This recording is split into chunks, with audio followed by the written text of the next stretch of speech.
Okay, a wonderful good day. My name is Jürgen Steinmetz. I'm the chairman for World Tourism Network, and I want to share with you how excited I am and everyone here in our team to be in Bali, September 29th and 30th. We're having our first global summit, and we hope to welcome you. And it'll be an absolutely fantastic event. More information, just go to time2023.com, time2023.com, and I will see you in Bali. Salamat. My name is Dr. Peter Tarlow, and I have the honor of being the president of the World Tourism Network and welcoming each one of you to a fantastic experience. The World Tourism Network, representing small and medium-sized enterprises and businesses around the world, will be holding an international conference in Bali, Indonesia. This is a wonderful time for all of us to get to know each other, to find out how we can work together, to face some of the critical issues that touch the entire tourism industry. And together, we are so much stronger than being small or medium-sized enterprises working alone. Please come join us. Let's work together to make tourism truly the industry that we all want it to be. Looking forward to seeing you in Bali.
Good afternoon, everyone. Firstly, it is my pleasure to welcome you all to our international symposium, Bali, the Journey of Heart, today, Friday, June 2nd, 2023. Thank you so much for being here. I would like to say the utmost gratitude toward God for letting us together into this event with good and stable state of health. I'm Eka Mahadewi, lecturer from Bali Tourism Polytechnic, as the chairwoman of this international symposium. And this symposium was made possible thanks to the initiative of Dr. Reza Soltani from Tourism Webinar in collaboration with UNWTO. It is such an honor to welcome you here in these events. Our event today divided into 3 agendas. First, welcoming and opening by Head of Bali Tourism Authority, Bapak Cok Bagus Pemayung. And second agenda, as a main session of the International Symposium, led by Dr. Bridget Rower from Australia, and also presentation from speakers with question and answer. And for the last session, the third question, closing with a conclusion. Now we go to our first agenda, welcoming speech from Head of Bali Tourism Authority, Mr. Cok Bagus Pemayung. Before his speech, I would like to introduce him, Pak Cok, as a Head of Bali Tourism Authority. He worked for government in tourism in Bali, especially he started already almost 28 years in tourism industry. He graduated from University of Udayana in Diploma for Tourism and his Magister in Tourism in Management. Well, I think Pak Chok drive his experience in tourism sector and in also in government for many years. And now time is yours, Pak Chok, to present and welcoming the symposium of the webinar. Thank you. Thank you, Ms. Bu Eka Mahadewi.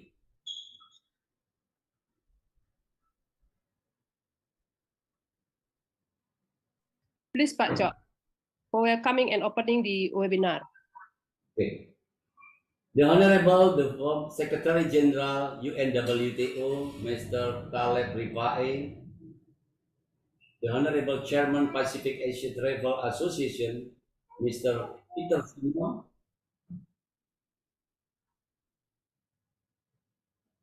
Ibu Bu Eka bisa dengar suara Yes, saya? we can hear you. Silakan. Bu Jelas, Pak. Eka bisa dengar suara saya? Clear, Pak, clear. Clear, okay. Jelas, Pak. Silakan lanjut, Pak. The Go ahead. Honorable the former Secretary General UNWTO, Mr. Dr. Taleb Rifai, the Honorable Chairman Pacific Asia Travel Association, Mr. Peter Simon, the Honorable President World Tourism Network, Mr. Jürgen Steinmetz, Dr. Brigitte Treasure as a moderator, distinguished speaker participant, ladies and gentlemen, Om Swastiastu. May the Almighty God bless us all. On this special chance, I would like to thank the organizing committee for organizing this international symposium. I'm sure it will support our goals to boost tourists for develop sustainable and quality tourism in Bali. Distinguished participants, ladies and gentlemen, meanwhile, recently, many negative news being viral in the social media about foreign visitor has violated law or against culture local norms, such as riding motorbikes without proper safety tools, walk in Bali without walking visa, their tourist visa or stay permit, doing business without any legal document, foreign tourists with Bali ID, and many negative acts that will influence Bali destination reputation to be bad or decline. And we all understand tourism is a reputation dependent industry. On demand side, when travel does not have previous experience or never visited the destination before, they surely face certain risks to decide their travel choices. A good perception of the destination reputation helps to minimize the unsatisfactory of travel experiences. Of the supply side, a good reputation will give a positive benefit to the destination, such as get visitor, investment, and skilled human resources. When tourists have a great holiday, they will prize the destination, telling friends and family about the marvelous time they have had and what an amazing place to visit. Likewise, when they don't have such a good experience, they run the destination down, saying bad things and criticizing the destination as a result their poor experience. Distinguished participants, ladies and gentlemen, to cope with those negative patiental rise as harming Bali destination reputation, Bali government of Bali province has immediately formed a special task force which include police and immigration officer, event custom village institution. This task force member will later supervise, handle foreign tourism, and take action against foreign visitor who disturb public order or violate Indonesian law. The government and law enforcement officer need to strengthen effort to take firm action. So far, the immigration office in Bali has done firm action against tourists who violate immigration rules. Many tourists have been deported to their countries as a proof of government's commitment, because the problem of foreign tourists in Bali that have not been resolved can affect the interest of tourists from other countries who really want to visit Indonesia. I'm sure all related institutions in Bali have strong commitment to protect Bali as our beautiful, safe, and friendly yet respect the law destination. Distinguished participants, ladies and gentlemen, this is my brief speech. I wish fruitful result for today's seminar. Hopefully, it will support Bali destination reputation to be sustainable with good tourist behavior and quality tourism. Om Santi, Santi, Santi Om. Sorry, ladies and gentlemen, I'm so sorry as cannot join the seminar until finish, because I have to attend their meeting that cannot be represented by others. However, there are some staff of mine are still standby in this seminar. Thank you. Thank you, Pak Chok, for your kind welcoming address to our speakers and participants, and also give us the Bali tourism update from the government perspective. Thank you very much again. And as Pak Chok mentioned, his staff will still have enough time to stay with us, and we are really appreciative. Now we go to the next agenda, the second agenda. Main session of the International Symposium by speakers with their presentation, question and answer. Main session will lead by Dr. Bridget Trouwer. I would like to share her profile. Dr. Bridget Trouwer holds a PhD in tourism management from the University of Queensland, Australia, conceptualizing special interest tourism. Her last journey is replete with extensive experiences in the field of leisure, travel, and tourism, both in industry and academia, and not to forget the adventure that is life. Bridget has worked in higher education in some other countries, Canada, England, Germany, New Zealand, and the United Arab Emirates. Now, here we come Dr. Bridget Trouwer as a moderator from Australia. Time is yours, Dr. Bridget. Thank you, Dr. Eka, and welcome to everyone. Quite excited to be here today with such an amazing panel of speakers and everybody else who is tuned in. Just as a quick summary, it was lovely to hear the brief introduction just then, which highlighted to me that travel and tourism is all about experiences, yes, but it is also all about relationships with people, place, and planet Earth. And I think that's what the whole webinar today will all be about. And I think, you know, just to go ahead, this theme for the today's was just said before. I would like to specifically welcome all the speakers here today, who I will address very shortly, very briefly, might I add, though, because there's so many of us here today, or you, I will not be a speaker. And as always, our welcome also goes to the thousands watching on our website and also other social media platforms, including YouTube, Facebook, and Instagram. And yes, also thank you, Reza, Dr. Reza Sultani, for once organizing this webinar. Cannot forget that. And once again, welcome and thank you for Dr. Talib Rifai to be present here again today, for honoring us with your presence. Now, I might start off briefly to make one point, and that is that I'm actually delighted to have been asked to moderate here today and to step in and take actually Professor Steve Noakes' place, who was originally planned to be the moderator for this webinar today. Unfortunately, he is not available today and he sends his apologies. I might add also, and while I am an Australian, just like Steve and also Professor Noel Scott, who will be talking later on. Hi, Noel. Lovely to see you here later. You might hear I do not speak with an Australian accent. I am originally from Germany and I have never managed to really master the Aussie accent. So bear with me with the way I speak. And that means also pronouncing all the Indonesian names. I apologize in advance. Now, Professor Steve Noakes sent us a very wonderful video and also a message. The video, however, we cannot play, and I'd like to ask everyone to go to Tourism Webinar website and look at it in your own leisure time.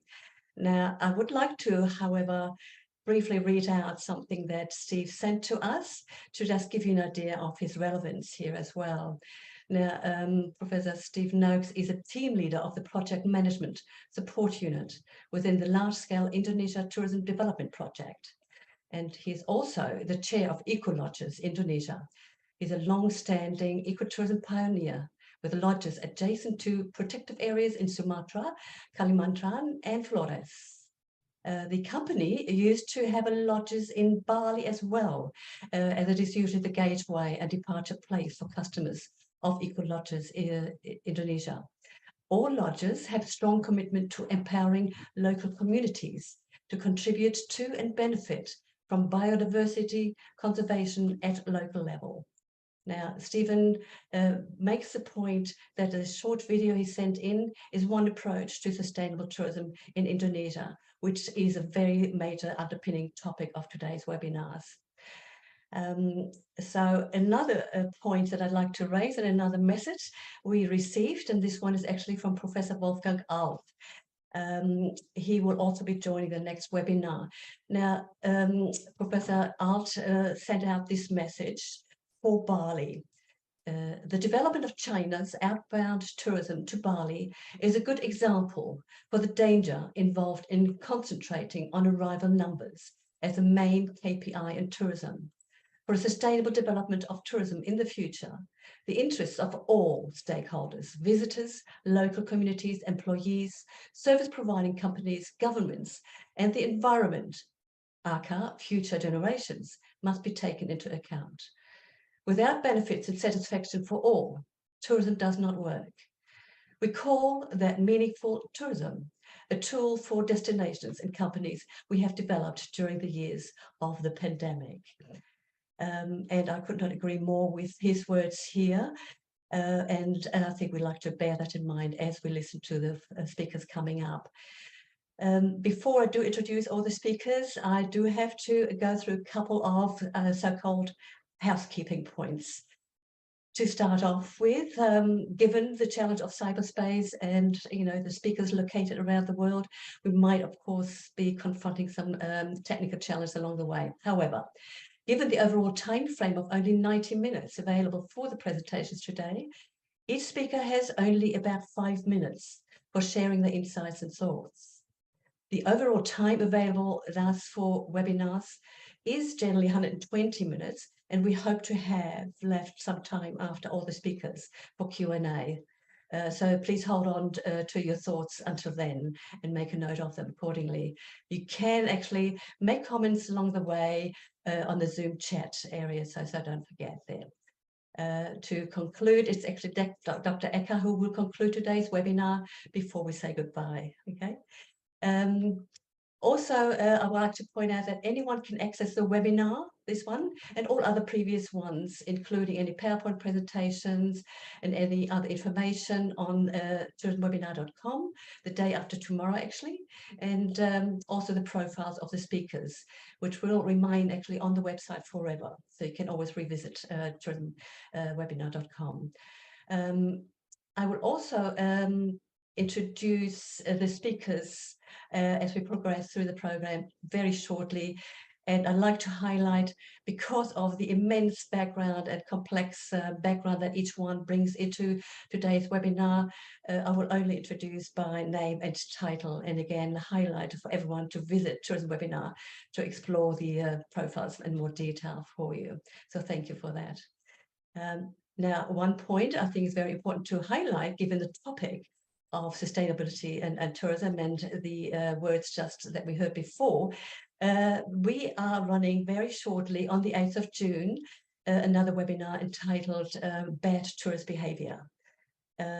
we believe this to be of relevance not only actually to Bali, but to places called travel destinations in the world of travel and tourism rather than homes of people that live there. So don't forget, anybody here today, if you want to pass that on, that is happening on the 8th of June. Now, with all of that in mind, Reza and I and Dr. Eka will try our best to coordinate everything today. Hopefully everything will go smoothly. Right, so let me introduce the speakers for today, who, again, as I said, I pronounce the names correctly, starting with the Indonesian ones. The first speaker will be Dr. Gusti Kade Sutaba, who is the president of Nabasita Pariwisata Indonesia. He's also called Bapak Guste, I've been told by Dr. Eka. Thank you very much. The second speaker will be Mr. Putu Vinastra, head of Asita Bali. And again, I've been told, called Bapak Putu. Third speaker will be Dr. Nimade Eka Madevi, who is obviously the chairwoman today. Fourth speaker from the Indonesian contingent is Miss Ratna Eka Soebrata, part of Bali and Nusa Tenggara chapter. Again, I've been told to address her with Ibu Ratna. Thank you very much, everyone. And I look forward to all the presentations there. The following speakers after that will be Dr. Talib Rifai, and most of us do know him as a former Secretary General of the United Nations. And again, I don't need to introduce him very much there. If you want to, please go to his profile. The following speaker there will be Mr. Peter Simona, President of PATA.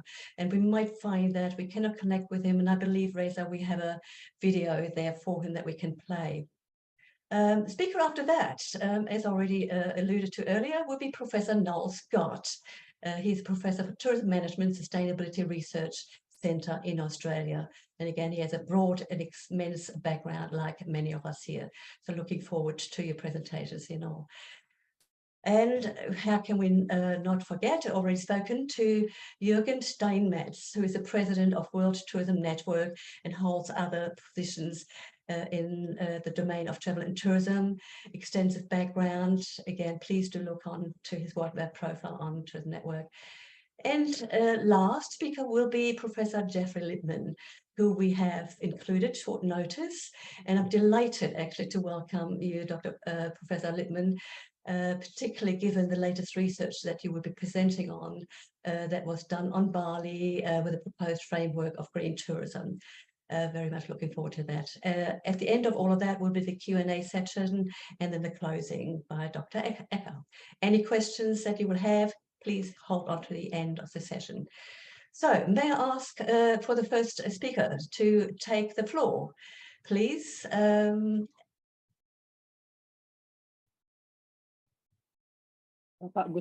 Sorry, can you hear me at all? Sorry. Yeah, Bapak Gusti, the first speaker. Okay. Sorry, thank you very much. Yeah, thank you. Thank you. I was waiting for you. Thank you. Very good. So can I start now? Yes, please.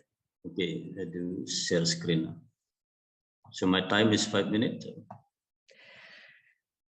If we can leave it as that, or 10 next.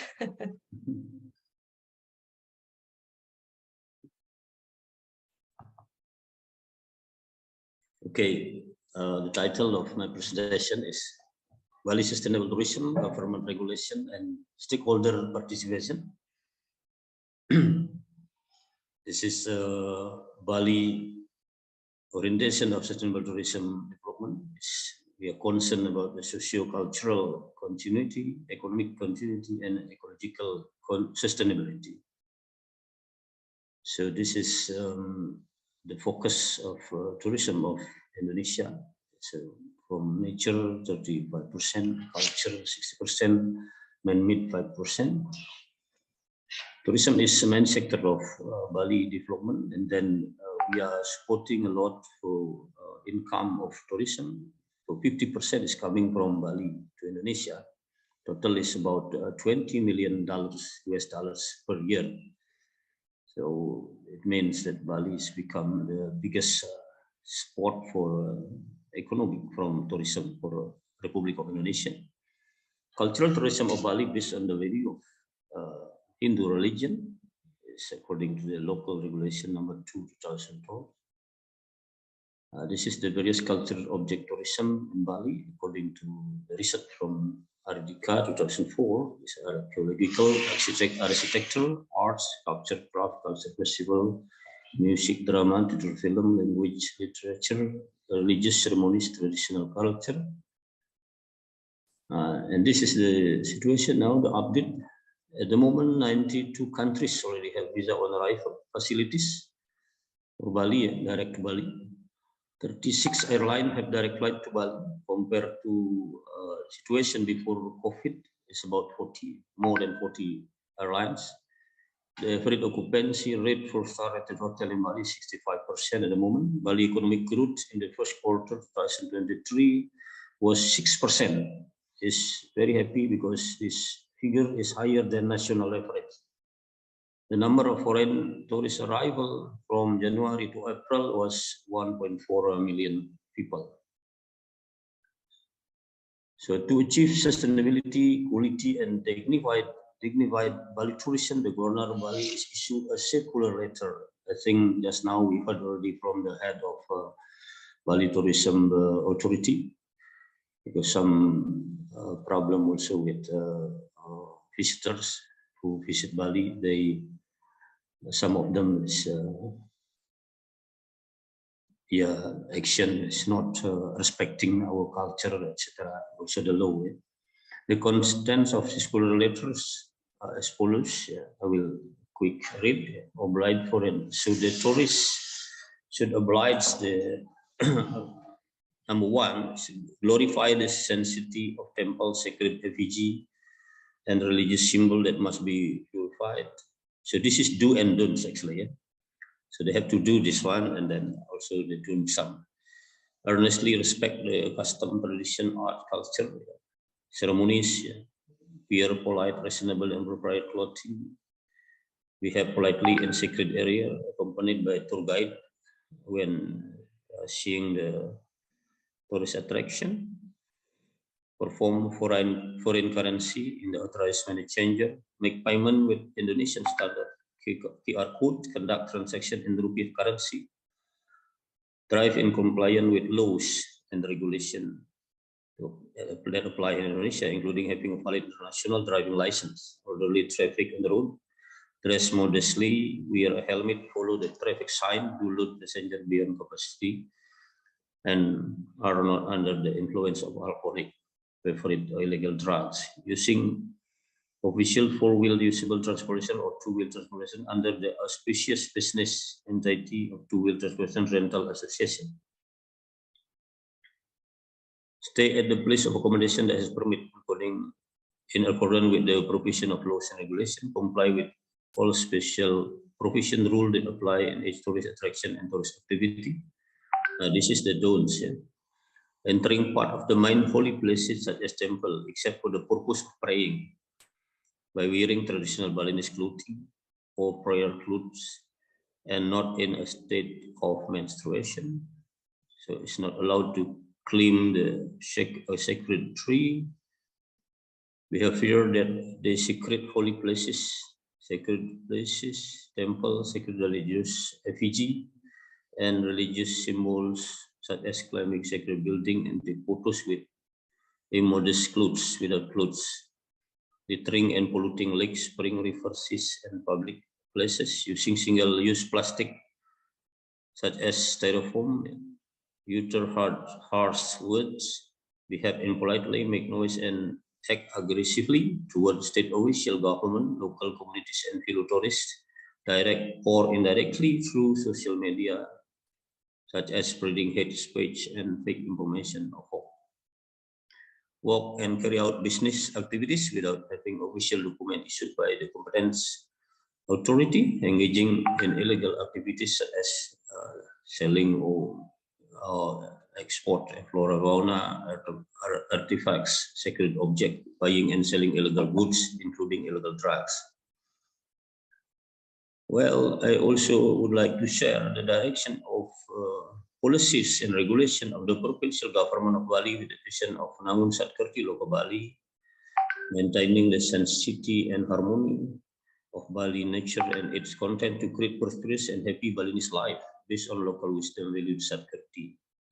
What is Satkerti? Satkerti means 6 philosophy. So as follows: Kirti, purification and glorification of soul, purification, glorification of the coast and sea, purification and glorification of water sources, purification and glorification of plant, purification and glorification of mankind, purification and glorification of the universe. Satkritis means 6 sources of well-beings and happiness in life. This is talking about Subak. Subak is a Balinese traditional water system organization. So this is tourism ecological potential. So why this is important, this concern, because every year there is become less and less the rice field can be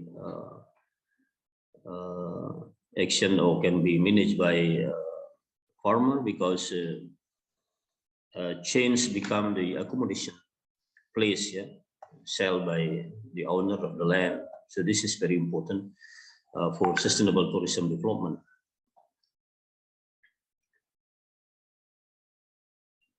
Because Subak is based on the Trihita Karana philosophy, the commitment from all stakeholders to save Subak, especially to reduce the function of agricultural land into tourism accommodation. Several district heads in Bali have waived taxes on paddy field. This is the stakeholders' inputs to government. So master plan blueprint for Bali tourism must be reviewed every 5 years to adapt the current situation. In some areas, infrastructure route must be made so that there are no traffic jam, yeah? And many passages are made to break down traffic jam during high season and peak season. Research for carrying capacity accommodation to find the amount of accommodation needed from time to time to afford our supply. Provide cheap, comfortable, fast public transportation that connects cities in Bali can go around Bali in short time. This is the what government support from central government for Bali tourism. Number 1, the tourism marine hub in Benoa. So many crews now coming through this harbor. Then Pasar Singaraja cut route to shorten the distance from Denpasar to Singaraja. That one is toll or bypass of the Mungwi Gilimanuk. West Bali will start soon. Turia Pada Tower will be finished the construction the end of this year in north of Bali. The new harbor of Sanur, Nusa Ceningan, Nusa Penida, International Hospital in Sanur, Balinese Culture Center in Klungkung, Paramount Recreation Center at Jembrana, West Bali, and International at Serangan Island University. Yeah? Okay, this is the in developing sustainable tourism. So all stakeholders must be involved. Yeah? The private sector, organization, government, local community, NGO, media, so to make sure the sustainability is there. So increase in social economic welfare, social cultural ambitions, environmental preservation. So this is the stakeholders meeting with the governor. So, government of Bali facilitated the meeting of stakeholders. Local regulation supporting Bali sustainable tourism. So beside the project, the government actually also doing writing, regulation in writing. So call it Pergub or Perda, mean local regulation issued by the governor. So there are some like the single-use plastic disposal restriction, the use of traditional Balinese custom, clothing, yeah, the Balinese clothing, standard of implementation Balinese culture tourism, Bali tourism governance, and the marketing, utilization of agriculture, fishery, and local industrial product, organic farming system, contribution of tourists to the protection of natural environment and culture of Bali, source-based waste management, protection of lakes, spring rivers, and seas. So this all Perda or Pergub local regulation is issued by Governor of Bali. If you want a complete one, you can contact me later because I'm also the tourism expert for Governor of Bali. Why Bali has become the most favorite and best tourism destination, and why Balinese always happy and friendly to visitors or to tourists. Number one, it has become a culture that Balinese are very friendly and always respect the guests. Balinese people believe in the law of karma. If you do good, you will have good luck. Balinese also believe in religious teachings, in some holy book, Bhagavad Gita, call it, you can read it. The Balinese also believe and practice the philosophy of Trita Karana, harmonious relationship with God, human, and nature. The majority of Balinese are not ambitious in pursuing worldly pleasures because they believe that all human will eventually die, and it's very important to do good things while still alive. Balinese people also believe in and carry out religious teachings, namely Trikaya Parisuddha, namely thinking good, saying good, and doing good, and others. The conclusion: to ensure the sustainability of Bali tourism, higher quality and dignified tourism, so need the cooperation and coordination, and also need the government and all stakeholders to be help each other and giving an input each other and helping each other. The government of Bali must save Balinese traditional irrigation organization because there are 10 of hectares of paddy field every year into tourist accommodation and tourism area. We believe that Bali tourism will be sustainable because Bali has strong culture and life principles that are based on the philosophy of Trita Karana, the laws of religious teachings. With the many violations by foreign tourists in Bali lately, both regarding custom, Balinese culture, traffic, and existing laws, the government issued the circular for foreign tourists. It's a circular letter for foreign tourists. We hope that after this circular letter enacted, it can suppress I'm sorry, Dr. Thank- Gusti, yeah, would you thank you. please that's enough. try to round up? Thank you very much. Maybe in 30 seconds or so. Thank you so much. Enough. Okay. Thank you. Thank you very much. Thank you very much. Yes, thank you very much, Bapak Putu. I was going to ask you in a minute. Just a little comment. Thank you very much, Reza. We do have to watch our times a little bit, if I may just remind everybody of it. And thank you for that very comprehensive presentation. It obviously touched on all the various concepts of sustainability and the karma and peace, actually. And that reminded me of the notions of, carrying capacity and limits of acceptable change. And with that, actually, I always say, is it not about caring capacity that we are also looking at, perhaps? Just a thought of mine there. All right, thank you once again very much for that. The second speaker, if I may now ask for Bapak Putu to take the floor. Okay, thank you very much, Bridget, for the time. And let me show you our presentations. Ibueka. Well, ladies and gentlemen, it is an honor for me to be a part of the speaker in this international symposium. So our presentation today is with the title Bali, the Journey of the Heart. Next slide. So next. Well, I would like to give you the view of the Bali tourism from time to time. Start from the 20. It is the first arrival of the real tourists on Bali. And after that, on the 60, a low point. of the tourism and first five-star hotel in Bali, which is located in Sanur. And the next phase of Bali tourism development was when the Asian African Conference took place in 1960, where the President Sukarno also invited world leaders to come to Bali. And then in 70s, young EPs were in Bali as a tourist, and this became also very popular for those who coming to Bali and stay in Kuta. In the 1980 and 1990, golden age of the Bali tourism. And on that era, is everybody want to work in the tourism industry rather than they work in the government offices. And in 2000s, we have a problem with the bomb blast. Therefore, the Bali was shocked. And after that, in 2010, will be the Bali recovery. Again, in 2020, we also have a problem with the COVID strike.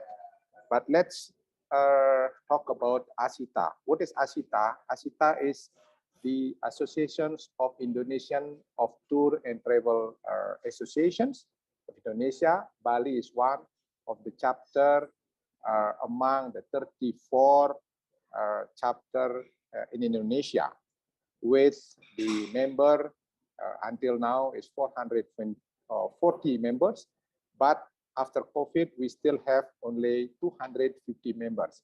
It means half of our members are still closed because of the COVID.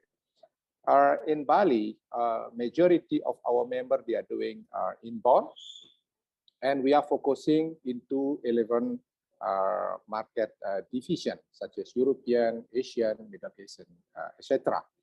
And you see, in 2022, Bali was appointed as the best island in the world by the leisure from the United States, because Bali and culture and tradition, religion impact almost every aspect of life on the island and draw people to Bali and to see. And also the most important point is to experience the Bali culture.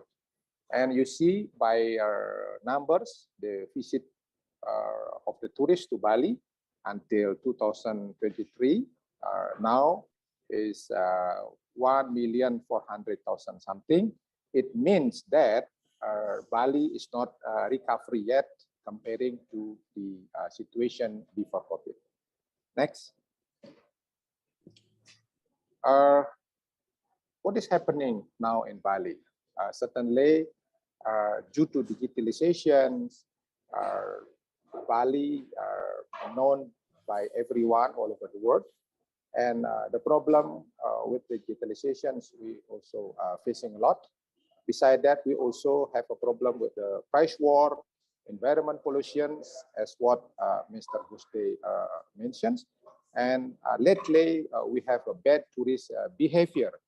Therefore, the government creating the new regulation in order to implement law enforcement. So I think with those case that we have lately in Bali, we have to discuss more wise in order Bali is become recovery and then to be the best destination in the world. Thank you. Thank you, Bapak Putu, for your wonderful insights into the history and the present day aspects of Bali tourism. Just again highlights, historically, Bali has always been attractive to tourists, opening the hearts and the doors to everyone who likes to visit, and that's lovely. And it shall remain like that, hopefully. May I ask the next speaker then, and if I may call out Dr. Eka, please, if you would like to go ahead and share your lovely presentation.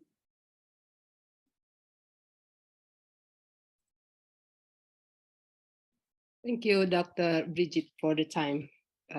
Short time, 5 minutes only, because Dr. Gusde already takes. I'm sorry. Minutes.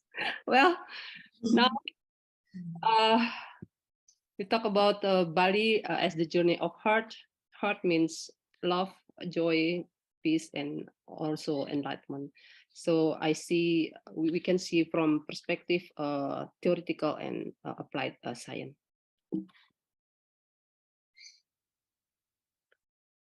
Our topic about the journey of heart, and then I will describe about the Bali as a destination of peace and how to create Bali as a peace destination. And then I use some theoretical and applied science to describe Bali as how to design Bali as a peace destination. We have some references related to journey of heart from tourism and leisure studies. They're talking about the spiritual tourism, and then other references talking about journey to heart, also from hotel, also from tourist destination, and then some research from talking about from head to heart tourism research journey. And then this is the short video I would like to say. Happiness is peace. It's not pleasure, right? And everybody thinks happiness is trying to get as much pleasure as you can get. There is nothing more agitating to your mind than extreme pleasure, right? It's like peace. Well, our question: what is people's final goal to traveling? As the TikTok mentioned, tourist visit destination with a purpose to find happiness. Happiness is peace. So now we're talking about Bali as a journey of heart, how to create Bali as a peace destination. Happiness is peace. It's not pleasure. Well, this is the data. Why do people travel to Bali? Some data show that people come to Bali because of the culture, environment, food, culinary, and creative industry. And then I will go to another slide. This is the model how to create Bali in the future from perspective of quality tourism and quantity tourism, and also from perspective of planning and marketing, and also for the applied of the theoretical and applied science, how to create Bali in the future to be a wellness tourism destination, experiential tourism destination, green and sustainable destination, food culinary tourism destination, and also as a peace destination with the quantum tourism approach or perspective. And Pak Gusde already mentioned about Trihita Karana and also about the 6 pillar of Bali government program. So I will mention about this topic again. Well, as we know, of the Global Happiness Index, the data shown about the world top 20 happy countries. But how about the island? Bali have award as a happiest destination in the world. So if we talk about the islands, Bali one of the happiest destination in the world. We use the perspective of the theoretical and others references. And now we use a heart vibration scale. Where is the position of peace? As we know from this scale, peace have 600 hertz of the frequency. It means that peace above than love, above than joy. So peace is our concern, how to create Bali as a destination, and then also enlightenment. Here we try to implement Hertz vibration scale to our condition in Bali, and why we develop our destination to be a peace destination. And this is the level of peace destination. The destination for peace is higher than love and joy. It is mean that the peaceful destination can be created and realized after the feeling of love and joy. This is the position of the peace on the Hertz vibration scale. And then this is the theoretical approach from the Einstein's theory. So I think we have talked more about this in another time. Yeah, making impossible to possible. And then this is the Einstein note that God does not play this with the universe. means that from this theory, Einstein mentioned that usually Einstein use physics as a certainty science, but when we talk about quantum tourism, we talk about uncertainty science, the invisible quantum physics. This is the model of the tourism system. I think it's the old system with the development, as Lipper said in 1979. And I try to develop a new quantum tourism system from Bali study case. Here I use the tourism system of Liver, and I implement some theories and applied research approach and figure out to quantum tourism system study case Bali for peace destination. This is the model of Liper, tourist generating countries to tourist destination or receiving countries, and then the tourists have their self-awareness to go to destination, and then when they come to the destination, they will feel that Bali has a magical of Bali, or we call it as a tax to Bali. And then from this side, the tourists or people who come to Bali, we try, or we make sure that the people who come to Bali feel love, joy, peace, and enlightenment. From perspective Einstein, Lipper, Karatsias, Hertz, and also my research. And also, this is the Einstein quote, "Spooky action at a distance." This is the popular Einstein quote from physics quantum. I think that is the last our presentation about the quantum tourism, and this is the model I found out from the case of Bali as a peace destination with the approach of the Hertz theory, Lipper theory, and also Karatsias and Einstein theory. I think that's all. And then for the last, for our discussion, journey to Bali as a peace destination can start from heart, our love and joy. And then for the second, quantum tourism, it could be as a media to develop Bali as a peace destination to enlightenment. I think that's all, Dr. Bridget. Time is yours. Thank you. Thank you so much, Dr. Ecker, for this presentation. And peace is very close to my heart, if I may say, judging by possibly also my book that I published, The Way of the Peaceful Traveller, Dare to Care and Connect. I couldn't agree more. Why do people travel to Bali? Seeking inner peace and outer peace. And you mentioned the word love. So many people say, I love to travel. And yes, I love Bali. But are we loving Bali to death? The big question that we're obviously addressing today. Thank you so much for that lovely presentation. May I ask the next speaker, please, Ibu Radna, to share the beautiful insights of yours. Thank you so much. Yeah. Thank you, Dr. Bridget. Yeah, I will share my screen. 1 second. All right, since everybody talking about the tourism and what is coming up next, but I would like just to share about the regenerate tourism. We all agree that people has traveled across the globe, and some of them is not really only taking care of the good things, but also leave the bad things, right? So we don't want that to happen. So when you're talking about the preserving an environment, some of us will remember sustainable travel or eco-travel, but actually these two concepts are not enough to answer the anxiety. The reason is because two terms have the goal of preserving the environment, but do not include ways of solution and repair what has been damaged. Because of that, we need new concept that can be only provide the alternative in minimizing environmentally damage, but also how to fix it. The tourism concept, the most appropriate concept to be used in the time, is because the regenerative travel is a tourism concept that aims not only to protect the natural resources, but also to participate in the renewing nature so that it can be regenerated damaged resources.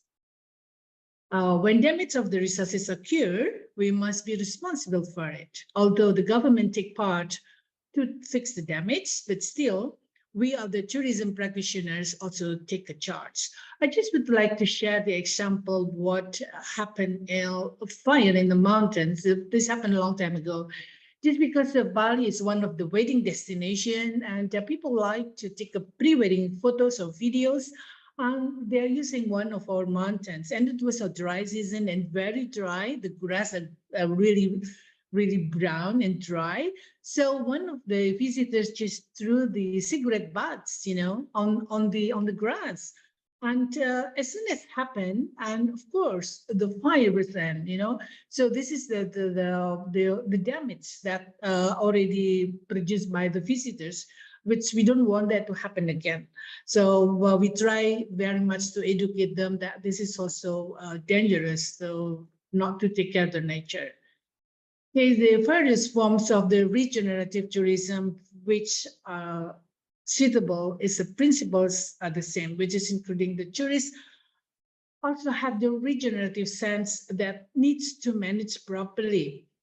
And can be act as they are as a house, a sense of belonging as it is, as if that they are in their own country, although they are guests in our country. The togetherness also with the local society, quality, openness, and also implementing the system that oriented towards a continuous flow of improvement. Fix what need to be fixed, well, including the environmentally needed. So we need to have the principles of sustainability and regenerative tourism taken place to be implemented. Making rules for foreign tourists is important indeed. And it will be much more important if implemented or cultivated with all the people, together with wisdom, immigrants, and even the host community, even for us in Bali. We need to have, Perhaps it should be noted that traveling an event is preserving the environment, literally the condition of the earth getting sadder. Investigate the calibration. It turns out that traveling activities also contribute damage to the earth, especially in terms of amount of waste. Not to mention about finding the plastic bottles when you're climbing the mountains. I remember when I was young, I climbed the Mount Agung and I collect so many plastic bottles, I hope it's not really happening now, but it was a long time ago. And so can you imagine that not all the tourists or even the local tourists, try to adapt. So if we can also guess how they keep traveling without having to increase the amount of waste. Food waste, for example, when it goes to the landfills, will cause the increase of the methane gas, whereby it's more dangerous for the human being. Methane gas is very dangerous, once the food waste is collecting even from the hotels or even from other area. And if they are not rescued, and then it's just go to the landfills, which is not really good for us. And let's be a smart traveler. Bali, the journey of the heart. We need to keep our environment preserved. Clean beaches, of course, pristine waters. This is good for divers and also for snorkeling, activities, free from debris. Embrace the culture and let's see for Bali beautiful and serene. As Dr. Eka said that, culture is more than 90%. We're visiting Bali, Bali is, is beautiful, I've been just share you a bit. I was in Mexico last month and I introduced myself. I'm Ratna from Bali. They just remember Bali. They don't remember my name. Said, hi, Bali. Whenever I go for dinner or for lunch or for coffee breaks, they always regard me as Bali, not Ratna, but anyway, yeah. Lovely to share with you. And thank you very much and hope that we have to more educate tourists that preserve Bali as a beautiful destination as it is. Thank you, Dr. Bridget. Another very passionate presentation, always a joy to listen to. Thank you very much. And yes, regenerative tourism, how can we not raise that particular topic? It is obviously all about a mindset shift, is it not? Generally speaking, And I just like to always say when people ask me what regenerative tourism is all about, and I like to refer to Professor Susanna Becken's quote, it's about giving back. And Yes. perhaps that's what we have not really realized in our individualistic society. So thank you very much for that lovely presentation. We are coming to the conclusion of the Balinese segment, if I may call it that. And may I now draw on call in Dr. Talib Rifai, if you don't mind to share your thoughts at this point in time. Thank you, Talib. Thank you so much, Bridget. Thank you. I hope my voice is clear and heard. Is it? It's wonderful. Thank you. Thank you, Bridget. I just want to say hello from Amman, Jordan. I'm speaking to you from Jordan. And I was in Bali a few years ago. I visited Indonesia several times. I visited Bali only 2 times. Every time I visited, I feel all what's being said to be true. But what I interested me most is the guidelines of the governor of Bali with regard to what to do and what not to do. Well, I think it's very, very appropriate because tourists and visitors that come to a place, they must respect that place. They must have certain values to respect the people. They are to change, not the people. People don't have to change to please tourists. It's the tourists to change to please the local community, to learn from them. That's important to know because otherwise we will never learn from each other.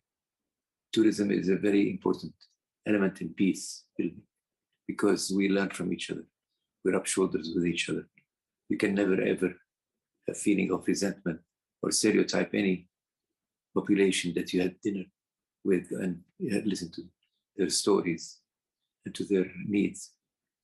So peace is very important here. And I want to also say something about the environment because we heard so much from Mrs. Bali, if I may call you so. Okay, about the environment. A few speakers spoke about that. Now, sustainability is not just about the environment. Sustainability is social, economic, and political sustainability. Sustainability is much more than just the environment, as important as that is, because the environment is very important. But it's not all about the environment. It's about how much does the community share of the benefits of tourism? How much does the community benefit from that? That's economic sustainability. Social sustainability is to preserve the culture of that place, to preserve the relationship between people and each other. And that we talked about in a minute.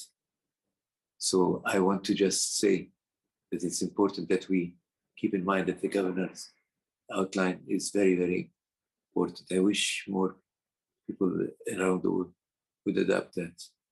Bali is an example. Bali is a journey for the heart without doubt. I've been to Bali and I know what the Hindu culture is all about. And the population there are very, very, very kind population. I went to the mountains as well, not just to the beaches. In the mountains, there was beautiful sceneries and beautiful environment. Just want to say that. Thank you so much, Bridget. Thank you for giving me this opportunity. Thank you.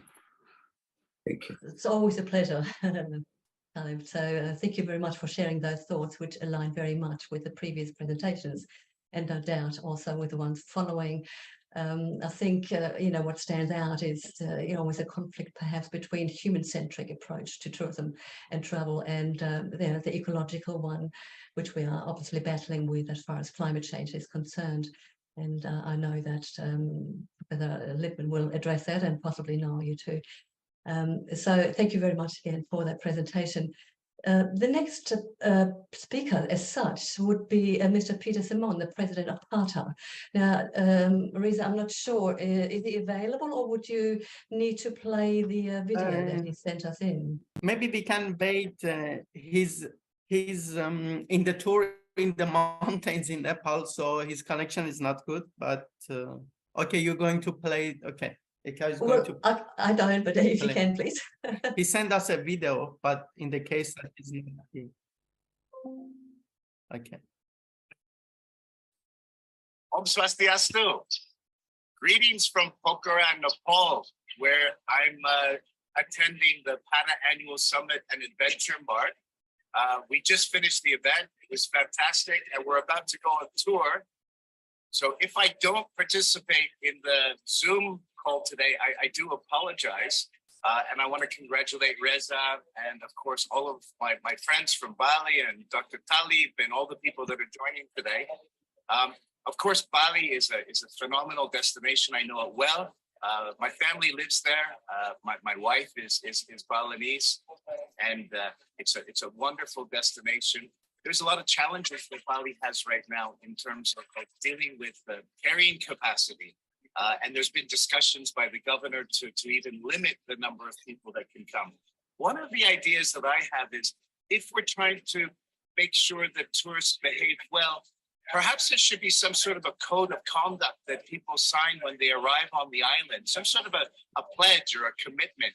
So, I think that would be a better way of going about it than what Governor Costa is saying, to limit the number, because it's very difficult to limit access to a place. Bhutan can do that, but that's a very different destination. So that would be my suggestion.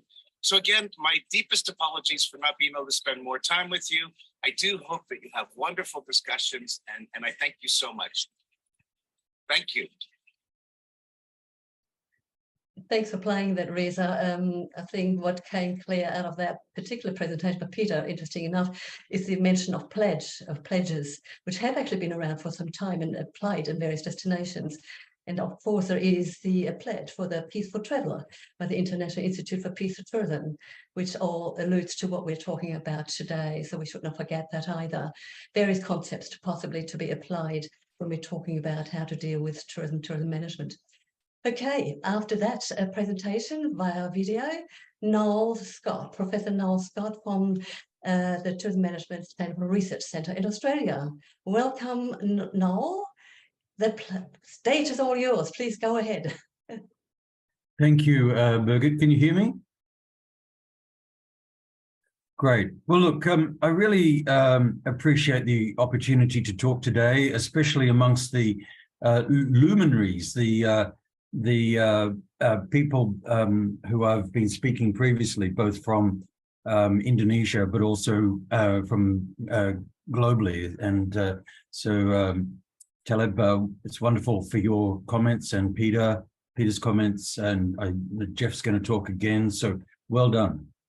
I want to make a few points, I suppose. One is we seem to be talking about quite a complex problem. It seems to be a problem that fits into a number of different boxes. And people perhaps might have talked about some of the characteristics of the problem or some issues, but there's a number of those things that have been identified. For example, we've talked about land use problems with irrigation and the sale of land for tourism development. We've talked about some issues of the behavior of tourists and their lack of respect for the religious principles in Bali. We've also spoken about some other issues which are more about the future. That is, perhaps in a marketing sense, we might be talking about these as the type of customers we want, or what we want to offer customers in future: peace, love, and joy. So it's a complex problem, as all most tourism problems are. I'd like to think about two things about that problem. One is who's dealing with it, who's making the decisions, and then also how are they being communicated to people, okay? So clearly there are a number of stakeholders involved in this problem. There's the community, the industry, the government, academics, and so on. And there will be a variety of different opinions about how to deal with land use problems, how to deal with visitor transgression of rules, and also what position we should have in future. Now, I'm not sure exactly how those decisions are being made. This might be called a destination planning, destination visioning exercise, where all stakeholders agree on a future position. So we're seeing elements of that, certainly the communities involved in this problem, but I'm not sure how they are represented in the tourism planning decisions. And also, I'm not sure exactly how the government and the industry are communicating together. I'm sure it's very efficient, but so the governance structure, who's making decisions, how the various stakeholders' positions are being taken into account, and how decisions about the future of tourism in Bali is being done. It's a little bit uncertain to me. The second issue, of course, is communication of decisions. So in Australia, we do see messages in the newspapers and other ways of communication, public communication, and they're generally very negative about the rules and things that are being presented or coming from Bali. It's not that the rules are necessarily bad. I agree. I think that any culture and any place has the opportunity, should be implementing its policies and values and religious values and so on. The issue is how you communicate it to people. That's a second issue. And I don't see, it would appear to me that there are there are some techniques and things that could be used to better communicate these decisions. So I would suggest that there's a bit more of a structured process by which these important destination decisions are made, both about current problems of transgressions, involving local people in decisions, land use planning, and then moving on to communication to the world and positioning for the future. Very complex, but that requires quite a structure of governance within the destination, which I think it could be improved, as it could be in any destination. So I suppose those are my comments, Birgit. I agree that there's the problem. I agree that there is a need for respect of religious principles, and including the population beliefs in the tourism area. It's just, how do you do it? How do you organize it? How do you actually do stuff in an efficient way? Thank you. Well, thank you very much, Noel, for your, again, very insightful comments. And what was really appreciated there is the fact that you raise the complexity that tourism is. And I always make the point too that actually tourism is a microcosm of society, so it exists within all of that, and we kind of forget that. And communication is a major component of any kind of relationship, whether that is within tourism or politics or any other context. So yes, the notion of communication, I think, would be something highly that needs to be addressed, and how we go about that, particularly given the multiplicity of the stakeholders involved. So thank you very much for that. That leads actually quite nicely into the next presentation, which is Jürgen Steinmetz. If you'd like to take the floor and give us your insights and considerations. Thank you very much for that, Jürgen. Thank you, Birgit. And I have to say, I'm delighted to be here today out of many reasons. One, the most important reason for me is, as chairman of the World Tourism Network, I want to welcome and urge every one of you to attend our event in Bali. We have our first global summit, what will be taking place September 29th to October 1st in Bali, and you find the information at time2023.com. So please join us. It's going to be interesting. We're going to cover a lot of subjects, and I'm personally so delighted to have this event in Bali, because literally my current part of my life and career started in Bali. eTurbo News started in Bali, and we started in Bali in 2001 when we were appointed by Pa Adhika, the minister at this time for tourism, to help with awareness in the United States and with situations like some terror activities and other activities in Indonesia. We were trying to communicate, and we're getting here into the communication, a message to the travel industry in the United States about the geographics of Indonesia, how to really put this all in perspective, if travel advisories are really justified. So this was our really first task. And I agree, this hasn't changed. Communication is top important. Also communication between the stakeholders, what Dr. Noel said. We had this challenge back in 2000 when we were actually saw that the private sector really at that point didn't trust the government, and the government didn't trust the private sector.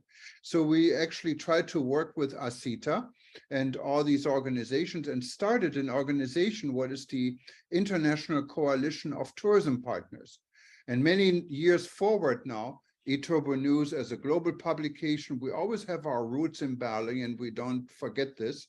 And the International Coalition of Tourism Partners, through the detour of the Indonesian Coalition of Tourism Partners, went into the International Coalition of Tourism Partners with our President Jeffrey Lipman, who will speak after me, and is now part of the World Tourism Network, the same organization we're bringing now to Bali. But look, when we're talking about sustainability, Bali is always and always has been a very special place. It's called the Island of the God because it's so special. Cultural understanding is important for any destination and always was important for Bali. But then you have other forces. I remember the time when the Hard Rock Hotel opened, Bali turned into a party city, and people are not or didn't come to Bali, to Kuta specifically, to explore the culture. They don't care, really didn't care about the culture. They cared about partying and having a good time. And where I live right now in Hawaii, we have the same issue. People going to Waikiki really don't care about the Hawaiian culture. Those that are going and explore other parts of Hawaii, those that wanted to explore other parts of Bali, these are the people that are conscious of everything we have discussed. And I think it's important to find this balance and possibly even divide this type of audience. We mentioned enforcement of laws and regulations. That is good. A tourism police is good. And you know, my organization, we have trained a lot of tourism police in various countries around the world. And tourism police is really not a police that goes in there and arrests people. It's a police with friendly people that can adjust to cultures. There is the culture of those people that visit a destination, and then there is a culture of people that reside in a destination. And this culture many times in a destination where people reside is in a tourist destination like Bali is divided. You have areas like Kuta and Sanur. There are tourists, sophisticated tourist destinations. Culture is not on the foreground, maybe as much as it maybe still be in Ubud or in other parts of Bali. So all of this has to be put in perspective. And I fully agree, the focus should be not on over-tourism, but unfortunately, I don't think we can stop it. In Hawaii, we tried now to charge enormous fees for tourists to visit certain sites. So this is a discouragement. Perhaps that is an alternative. But education, of course, is something what a tourism board should always put on the forefront. Why not talk to airlines and have them show a short film about the culture, about what this destination is about before they land? And I know you cannot force airlines to do this, but I'm sure airlines would cooperate, and specifically the national carrier Garuda would do this. Well, these are just some thoughts, and I'm very happy to be here today. As I said, I'm just arrived in Mumbai in India, and I'm looking really forward to exploring Bali again. I went through all the different stages in Bali, including what was mentioned, the bomb attacks and everything else. And I feel, for me, it's like almost like a second home, and I'm really ready to return. And anything we can do from communication, you got us. We're here. Thank you very much, Birgit. A pleasure, Jürgen. Obviously, you're an expert in communication as far as the whole tourism industry is concerned, with your particular platform as well. Beautifully linked into what Noel just alluded to, the importance of education. As well, which is actually communication is entrenched in education, and because of multiple stakeholders there and the culture that we live in, we live in a culture of entitlement. And unfortunately, as much as we, do speak about the niche tourism markets or the special interest tourism market, cultural tourism, peace tourism, all of that, we are faced with mass tourism, with a lot of behavior that is actually entrenched in society per se. And, it doesn't stop at home, it gets carried into tourist destinations. And that is obviously the challenge we're facing. So thank you for that. Right. Before you get to the next thing, I forgot one important part. Yes, please. You mentioned it. It's niche tourism. Our organization, the World Tourism Network, is all about SMEs and small and medium-sized companies in the travel and tourism business. And I couldn't think about a better place than Bali, where there are opportunities, especially for small niche markets to explore. And these are the people we really want in a destination. These are people who are ready to explore different things. And that's why I'm really so excited we're bringing SMEs to Bali and communicate with SMEs in Bali to explore this niche market. Sorry about this, Birgit. No, you're perfectly right with that one, if I may actually extend on that, because it is the destinations that offer the whole complexity of who they are, what is their essence. That is actually what attracts the tourists, by concept in the first place. And that is what we're trying to maximize, and all the presentation have obviously spoken about that. So the niche tourism aspect that you say with WTN is very appropriate. I couldn't agree more with that. And yes, I'm looking forward to experiencing niche tourism and, peace, particularly Bali, when I come at the end of September for the conference. So thank you. All right, last speaker. Brigitte, sorry, I really need to go because I'm in a conference at the moment. Thank you so much. Yes, but thank you so much. Thank you. Thank you for being here, and we'll talk next time, hopefully sometime. Thank you. Bye-bye. Bye-bye. Yes, I saw Jeffrey just get up, but he's back again because the stage is all yours, Jeffrey, because you have so much to share. As I said, Professor Jeffrey Lippman will be the last speaker, and I'm really excited about what you're going to present and talk about. Your critical perspectives are always welcome, and particularly giving the latest research, I'm sure you will be drawing on in your presentation. So the floor is all yours, Jeffrey. Please go ahead.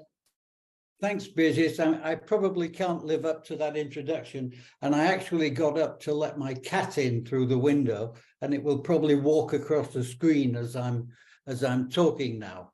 And before I say anything, it's just a pleasure to see my friend Taleb here, and to see you looking so well, Taleb. And hopefully we will see each other before one of us goes to meet the great tourism leader in the sky. And also Jürgen, always. We've done so many things together over the years, and to listen to your really focused thoughts, which fit so well with Noel's thoughts. And just one overview point. I want to make 5 points today, and that's 1 minute for each point, Birgit. I know that. But just one overview point. When you have a seminar like this, and we all do so many of them, we tend to generalize. because you have to, but one of the points I think Noel made, this is a very complicated issue. And all we can do at this moment is touch on it. So when we get complicated charts and detailed information in 5 seconds, we don't catch it. And that's why I want to make a shout out for the seminar that Thomas talked about at the end of September, the time event, where there will be a real opportunity to explore these issues in much greater detail. So with that, 5 points, and you wouldn't be surprised if I don't start by saying the climate crisis, which nobody has really touched on today, is far and away the biggest challenge facing our entire world, including Bali, including Indonesia, and maybe particularly because some of the consequences, which is, in simple terms, extreme weather events, these are going to change everything that we have known in the past. And it's not just a change to regenerative tourism or pro tourism, it's a change to human life on the planet. And this is what the scientists are telling us. And there are no good signs out there, nothing. The best we can do, because there's a blanket around the earth and it takes 100 years to get rid of, and we've put it there, and it's producing forest fires, it's producing floods, it's producing, and the worst that have ever been seen, the worst weather events that have ever been seen. And we can't take it off the top of our agenda. And at Sunex Malta, the small NGO that I'm running, we never will, because it's our raison d'etre and it's for our kids. If we care about our kids, we have to change the way we're doing stuff completely. Second point, small islands are in the firing line. Probably the least responsible, but the most exposed and the last in the line to get any help. And Bali is an important player in this respect, because it's a global tourism icon.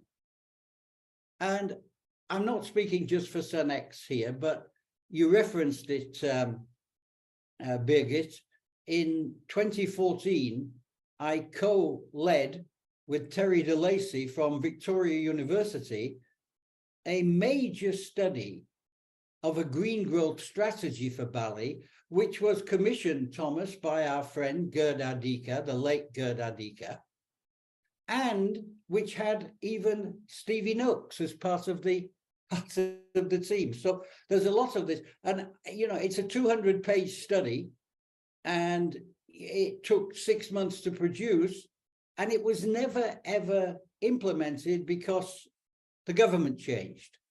And this came out of the previous government. So what I wanted to do, and I don't know if I can do this, I'm not so clever with my screen here.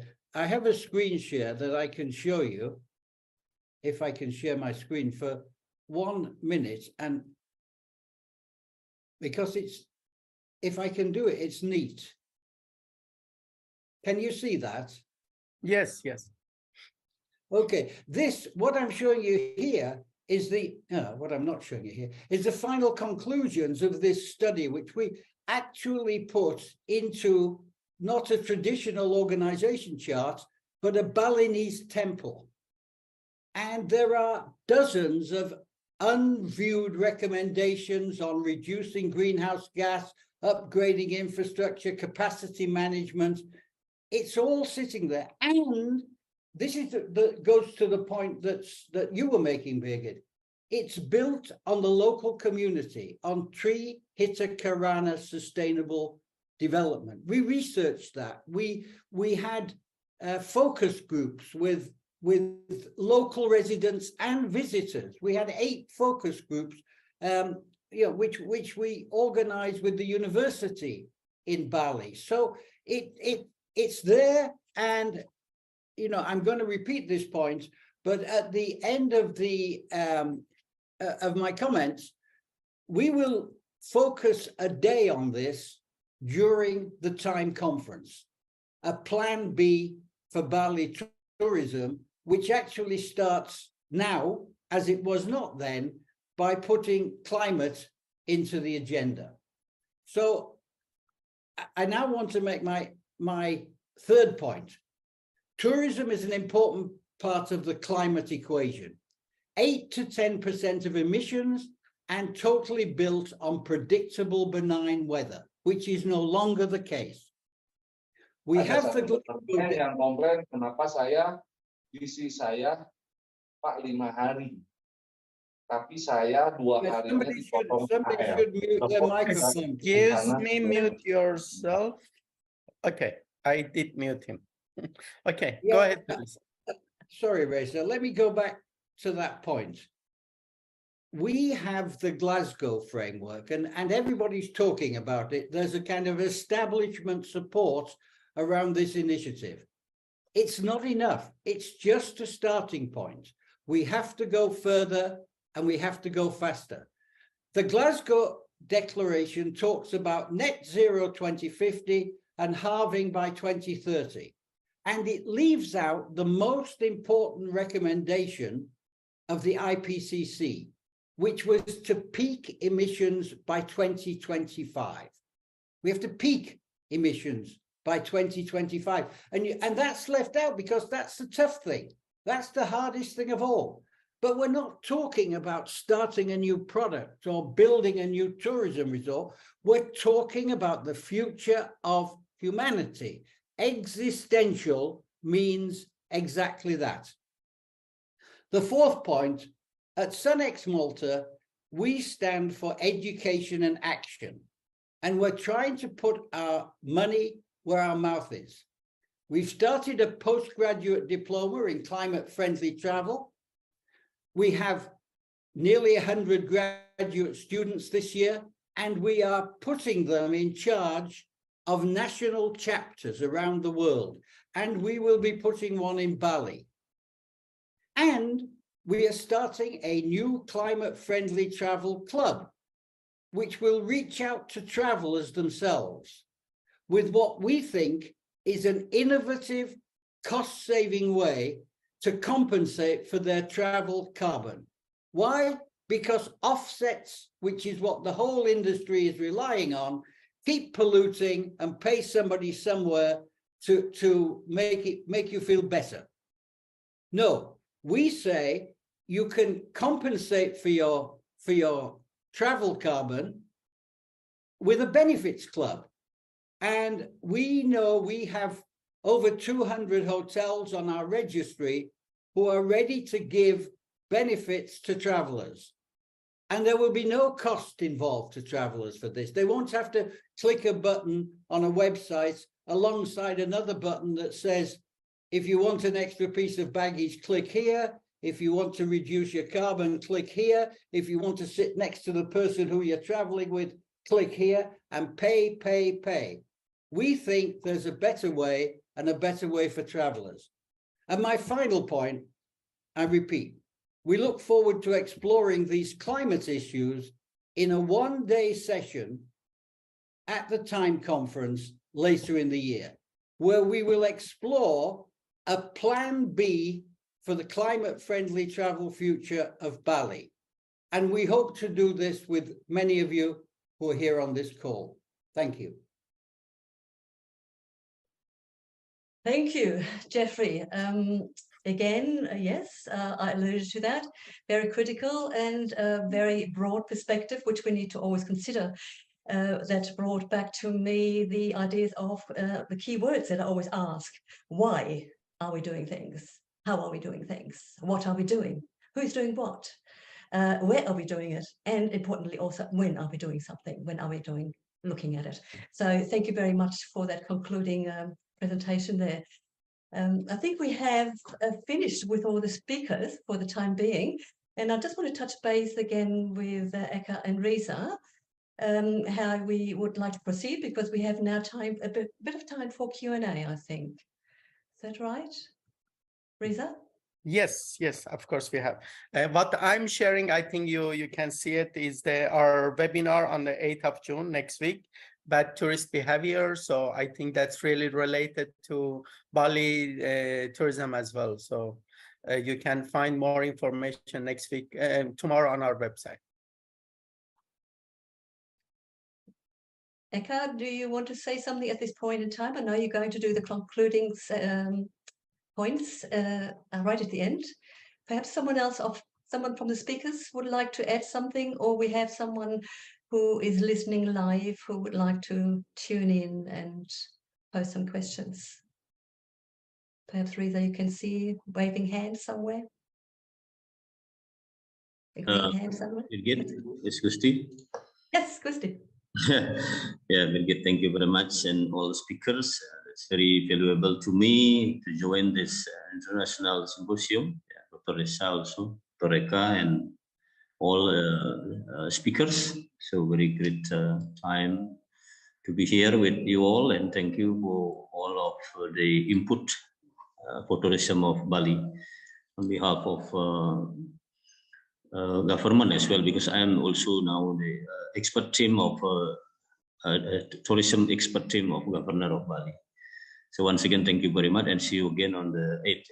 It's very interesting, Dr. Reza, the title. For sure, I will come. Thank you so much. Yeah, Looking forward to that. Well, Brigitte, can I say something? Please go ahead, of course. Yes. I myself would like to thank you very much for being here with you all.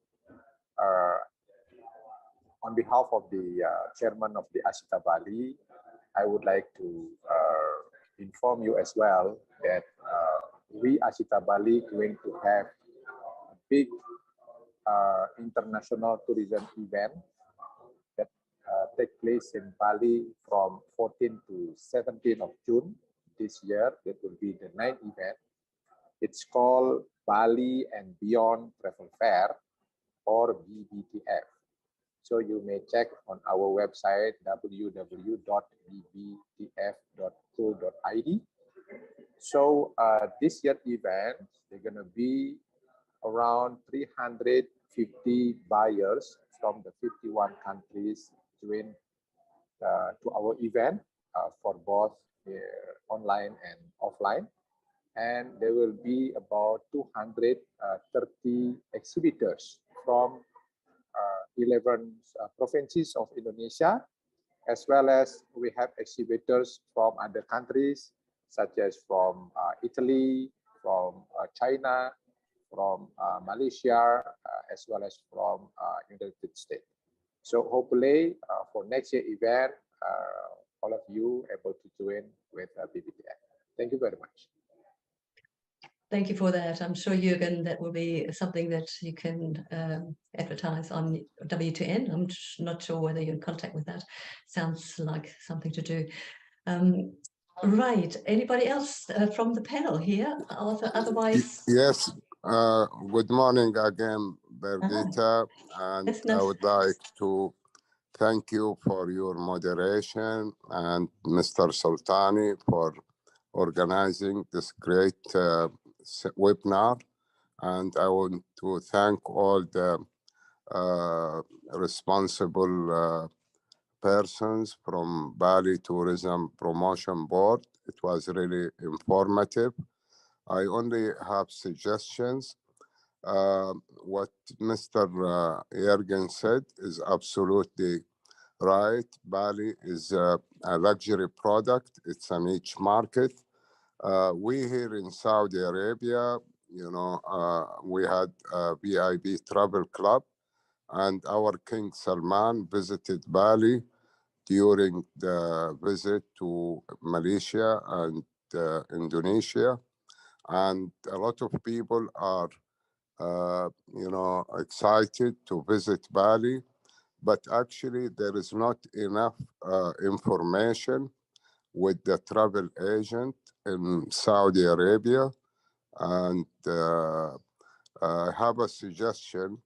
Usually during Hajj flight, a lot of pilgrims, they come the biggest from Indonesia, about 240,000. The flight go empty.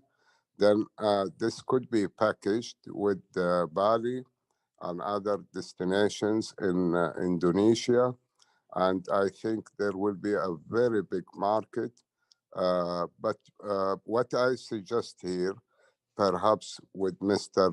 Jürgen, he invited me to come to the event in September.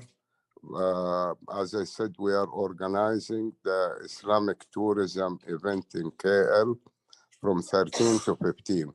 So perhaps this would be a good event to participate. But even when I heard now there is a travel fair on the 6th of June, 16th of June, I think we can organize a webinar with our local travel agent, and then they would like to see destination marketing or inbound operator and their packages, and that could be promoted via webinar. Later on, we can to do some workshop and roadshow throughout Saudi Arabia. Thank you so much for a great presentation. Wish you all the best. Thank you, Saeed, for your comments there. And I couldn't agree more. Again, actually, Bali and Indonesia is a beautiful country for everybody to come. I know I was there about 4 years ago meeting my Emirati family. They came from Dubai, I came from Australia, and we met in Bali in Jakarta, and we had a wonderful time. So the promotion of that particular connection and acceptance of culture from that perspective. Culture is multi-diverse. We won't go into that today, but I think it's an important one. It is an attraction that actually Bali and Indonesia has per se. So thank you very much for that, Saeed. Anybody else for any comments, please? We still have some time, do we not? Yes, I raise my hand. I'm from Serbia. Good morning from Belgrade. My name is, you can see, Snežana Štetić, and thank you for all informations you share with us and excellent presentations. And there are many issues which we can discuss also in September when we have our conference organized by World Tourism Network. We in World Tourism Network know that, as Jürgen said, the niche tourism is very important.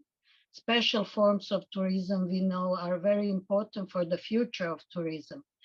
But what I would like to stress is education, because many of you said about something about education, about tourism behave badly, which we know, and we think in WTN that we have to discuss about education. We have a separate, we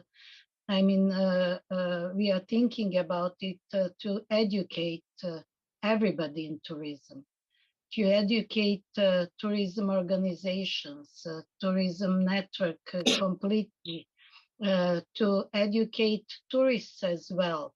Because tourists are traveling to a different countries, not knowing, as you said before, anything about the culture, anything about the people. And actually, they don't behave according to the culture of the destination they are going to. And because of that, it is very important. For example, here in Belgrade, I always teach my students that, first of all, they have to see the culture, to read about the culture of the people and the history of the people of the and history of the country they're traveling to. So these are just a few issues I would like to say, and hope that you're coming in September to our conference of World Travel Tourism Network in Bali, and then that we can discuss about it. Thank you very much. Thank you, thank you. And may I also call you Snow White? I think that's how Jürgen refers to you. Yes. I know you from those webinars as well. Education, I think, is a big one, and I think you made the point that we need to educate certainly the tourists, and that's a challenge because we're dealing with a mindset and also something called touristhood, which Jafar Jafari referred to way back, so more than 30 years ago, and that is very entrenched now in our culture. We're living in very entitlement culture. So that is actually where the challenge is. but also the tourism industry needs to be educated, including the ones that are actually selling travel and tourism. When I get exposed to travel agents and so forth, and I possibly I want to have discussions about what we discussed today, I get blank faces. And the focus is always, how do we make money out of it? And I think there is a need for education about all of that. So that's just my personal perspective and my experience, because having worked in industry, but also education, academia, and so forth, a big agenda, and I look forward to that particular day when I'm also there in September. Again, anybody else would like to comment? Yes, I see two more hands. Miss Kholoud, please. Yes. Kholoud? Hello, welcome. I'm Kholoud from Jeddah, Saudi Arabia. My voice is clear? Yes, it is. Yeah, that's nice. Yeah, so I totally agree with Miss if I couldn't hear her name, the one who was speaking right before me, that we should really educate everybody who will visit everywhere about like, it's not studying the culture where they're visiting, but just have headlines about it, you know? What's good to do, what's not good. That's the first thing. And the second thing, I agree with Mr. I think Muhammad from Saudi Arabia, that like, if we don't have time to manage visiting in the next 2 weeks, so I agree, if you can make something for us, like in the online, or something like this webinar, it's so nice, and it connects us from all around the world, and it's easier for us to be with you guys. Thank you. Kholoud, just to correct, my name is not Muhammad. RHH or Raid Habis. And you are in my group, Best Tour Guides. Okay, yeah. Thank you. Yeah, I know Good you. to I know see you, you. Mr. Habis. Yeah. Yeah, nice Mr. to meet Rad you. Habis. So I really agree with him that we really need these webinars to connect between the world. And really, Bali is a very nice destination. I visited twice, once in 2010 and once in 2000, I think 15.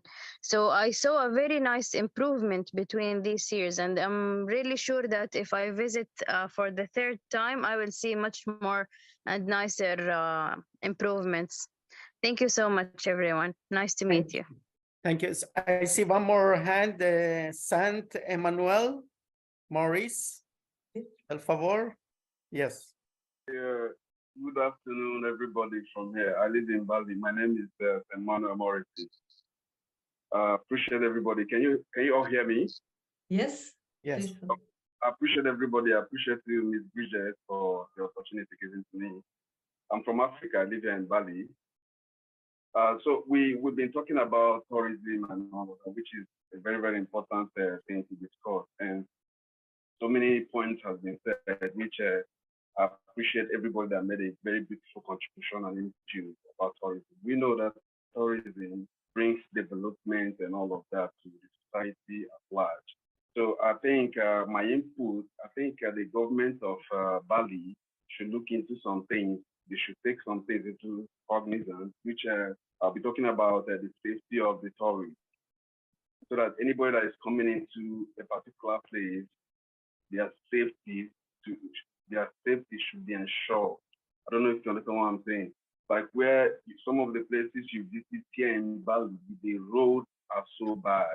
So I don't know if the government can come in to take some actions about the road to some of these places of attraction.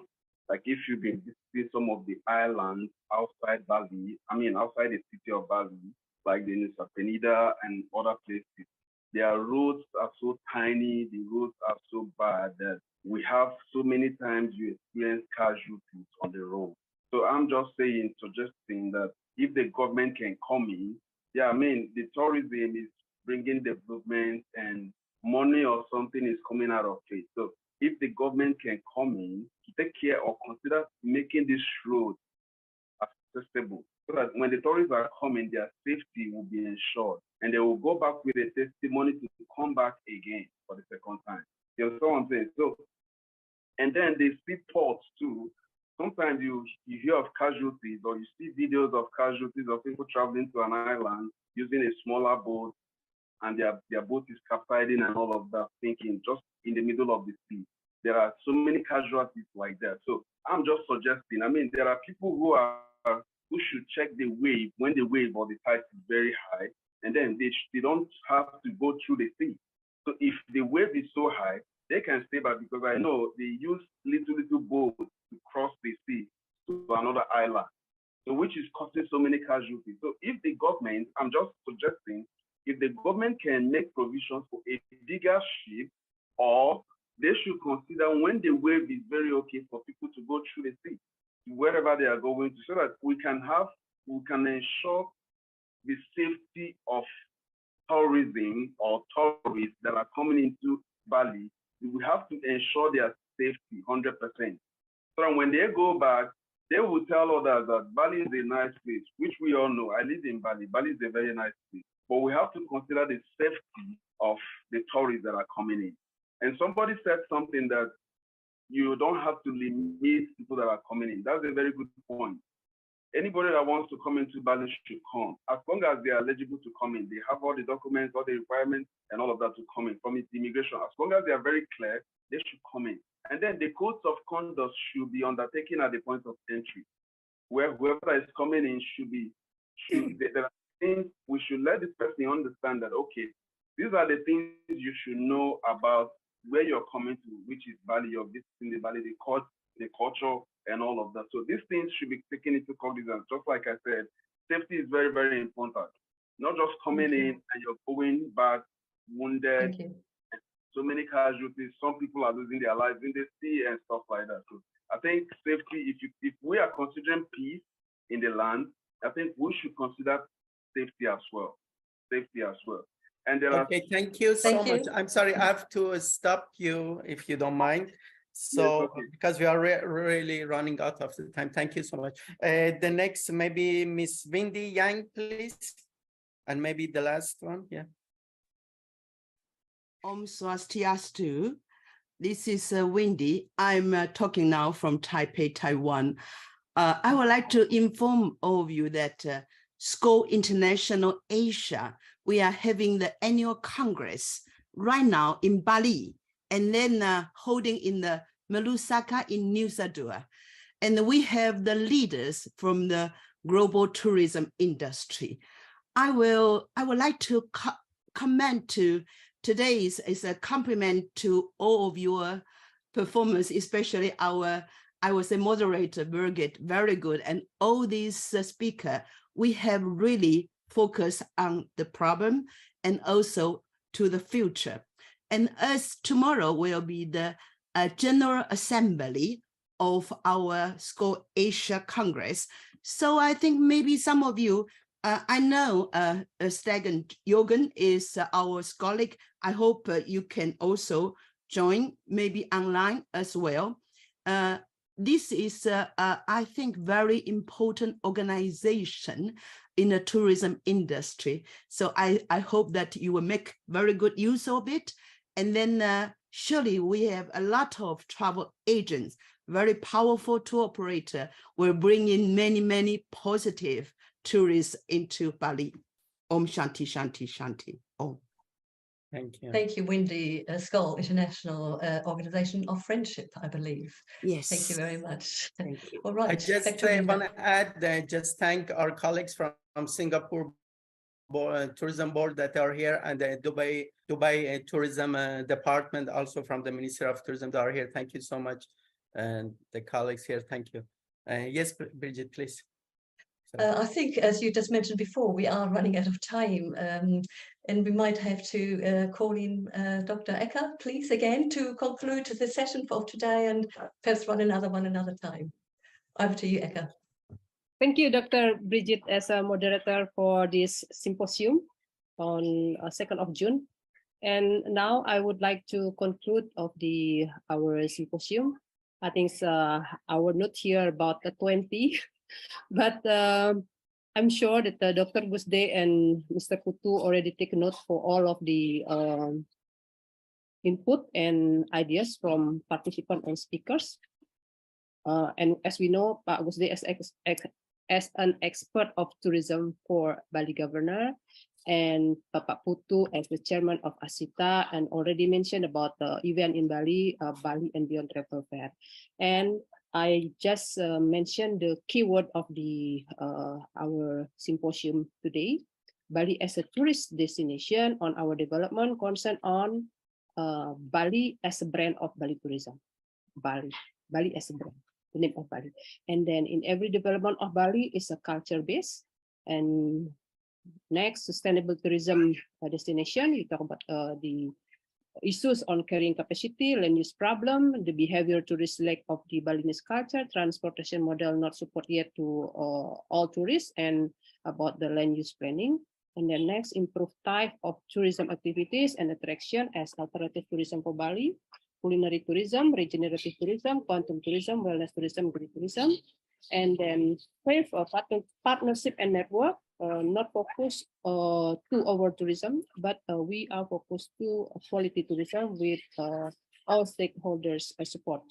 And six, we take note for law enforcement to maintain Bali as a favorite destination and peace destination, minimize bad tourist behavior.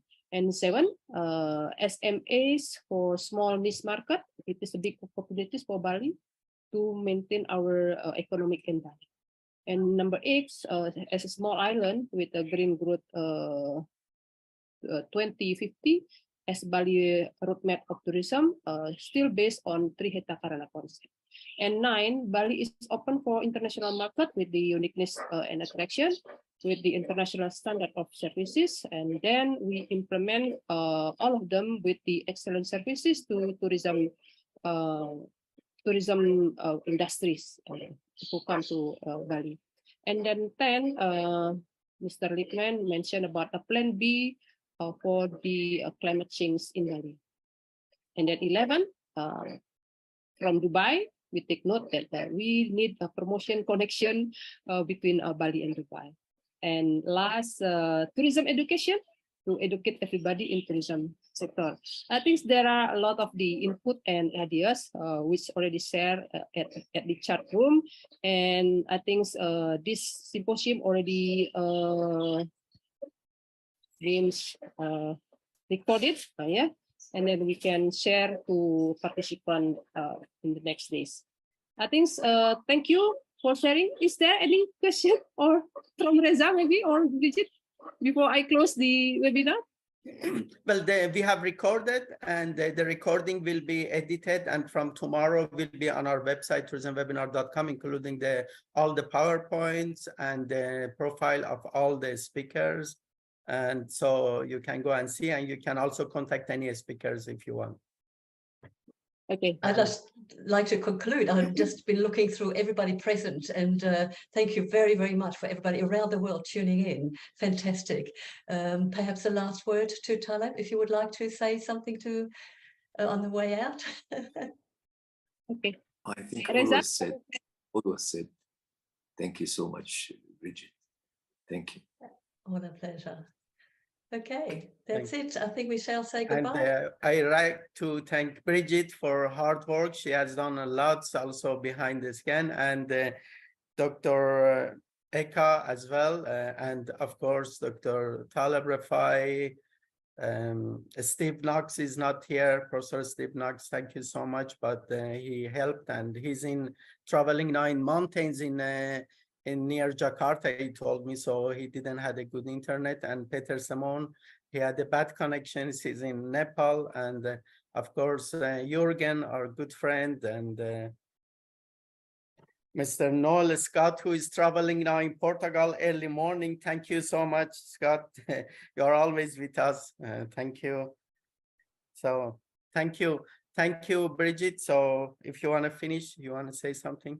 Well, again, just been my pleasure, and to be part of Tourism Webinar once again. I've been part of this on various occasions, and again, I actually will be a part of that particular next webinar, which is again something that I've addressed in my book. It's about tourist behaviour, and I spoke about to Reza about that about 6 weeks ago, and said perhaps we should run this. And of course, now it's in the news everywhere. So it's about good timing, isn't it? Let's do that, and we all look forward to seeing you there.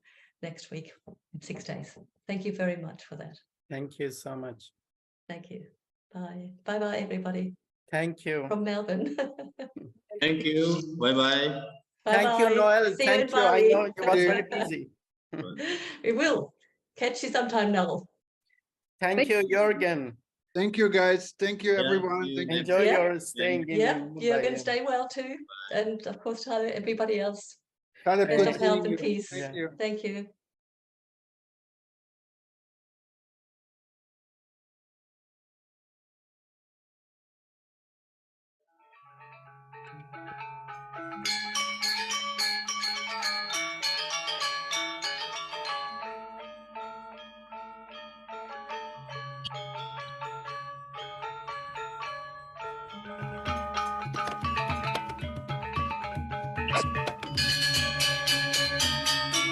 Wow.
Let's give a big round of applause for the special performance of Sekar Jagat Dance. Thank you very much.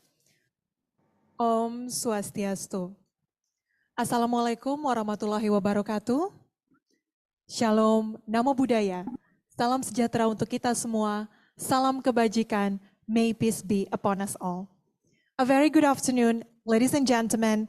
Welcome to our event, the official pre-launch of WTN Summit Time 2023. Let's give a big round of applause for our event today. Thank you very much. My name is Agung Mia. It is such an honor for me to be the master of ceremony for this event and to welcome all of you today. The theme for today's event is the Tourism World Updates, SME Matters 2023, organized in hybrid format, consisting of welcoming speeches, the official pre-launch ceremony, and talk show. Ladies and gentlemen, because this is a hybrid format of the event, so we have online participants. Therefore, we would like to greet those participants who are joining us virtually. Hello, greetings from Bali. Please give a big round of applause for all participants who are joining us virtually. Thank you very much for joining us. Bapak Ibu yang kami hormati, para tamu undangan, kami ingin mengucapkan selamat datang kepada seluruh undangan yang telah berkenan hadir hari ini. Allow us to extend our warmest welcome to our honorable guests. Selamat siang dan selamat datang kepada yang terhormat Minister of Tourism and Creative Economy of Indonesia, Dr. Haji Sandiaga Salahuddin Uno, BBA, MBA, who will join us shortly. Let's give a big round of applause as well. The Minister will join us later shortly. We would like to welcome Deputy Minister of Digital Economy and Creative Product, Ministry of Tourism and Creative Economy of Indonesia, Bapak Muhammad Neil L. Himam, MSc. Selamat siang, selamat datang Bapak. Joining us virtually, Vice Governor of Bali, Bapak Cokorda Oke Arta Ardana Sukawati. Selamat siang, terima kasih sudah bergabung secara virtual. Also joining us virtually, ladies and gentlemen, Chairman of WTN Global, Mr. Jürgen Steinmetz. We have Deputy Chairman of WTN Texas, USA, Dr. Peter Tarlow, who is also joining us virtually.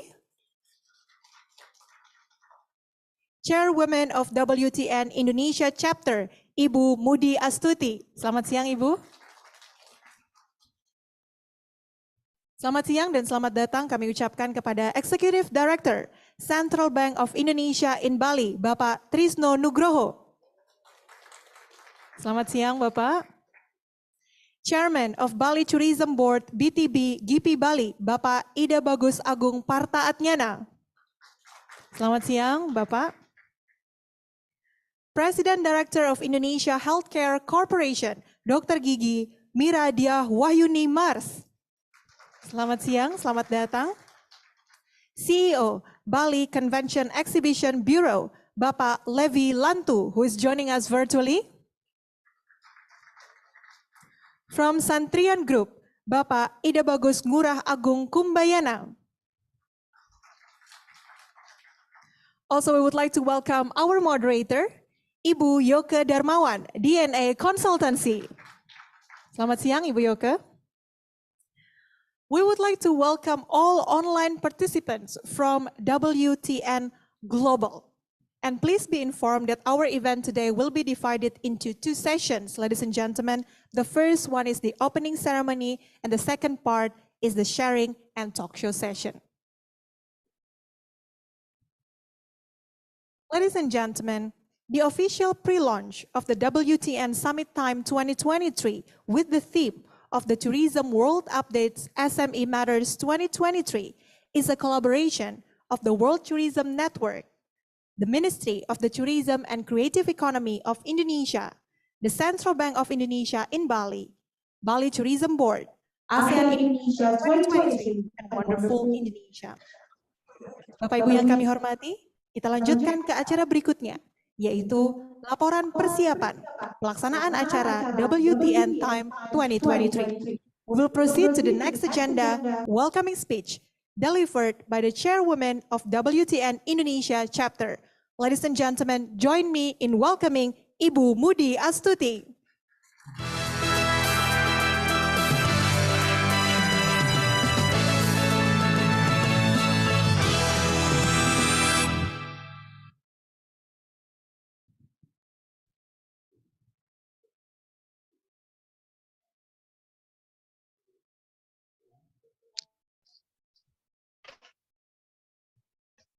I'm sorry, we cannot hear Modi.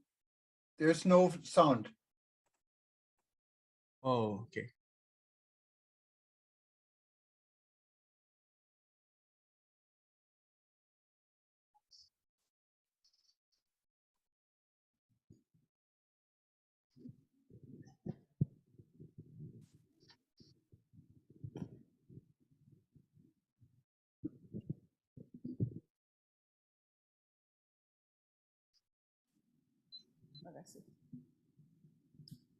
Yeah. Good afternoon, our distinguished guests, and good day to every one of you, WTN leaders, members network connecting online, wherever you are. And first and foremost, I would like to welcome and thank to our strategic partners, the Ministry of Tourism and Economy Creative Republik Indonesia, our Minister, His Excellency Bapak Sandiaga Salahuddin Uno, our gracious hosts in Bali, the Bali Tourism Board, leaders and members chaired by Bapak Gus Agung, and the Central Bank of Indonesia in Bali, chaired by Bapak Sutrisno Nugroho, the Bali Tourism Convention Bureau, chaired by Bapak Levi Lantu, who are connecting online from Perth, Dr. Mira Wahyuni, President Director of Indonesia Healthcare Corporation, Deputy Minister of Digital Economy and Creative Product, Mr. Muhammad Neil. Please give them an applause.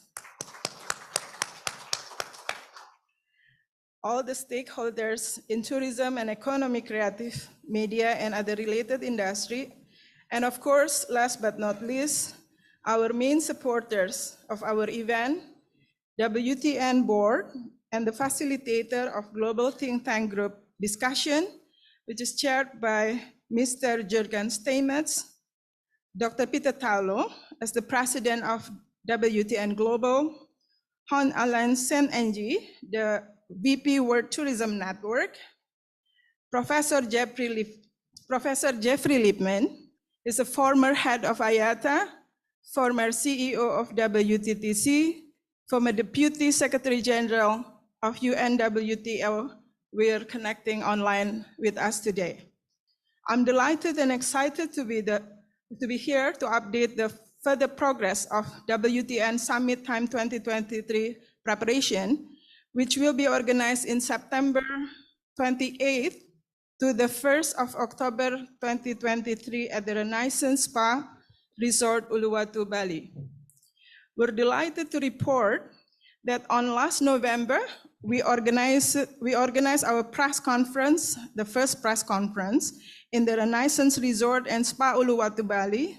There we were presenting that this event is going to be organized in February 2023. However, WTN and our partners has to make a very tough decision but it turns out to be the best decision. We have made that we have to reschedule the event to September 28th to the 1st of October because it gives us more time and opportunity together with 129 country members of WTN to join and give better opportunity to Indonesia tourism, to prepare the strategic event. We all know that after COVID-19 pandemic, every country are aggressively organizing an international travel tourism event to recover from crisis. So we're happy that the timing we're scheduling is the best time and to position our event among those international travel and tourism events. With the schedule in 28th of September to the 1st of October, we have 6 months to go to prepare ourselves and to maximize this event to be the most productive one.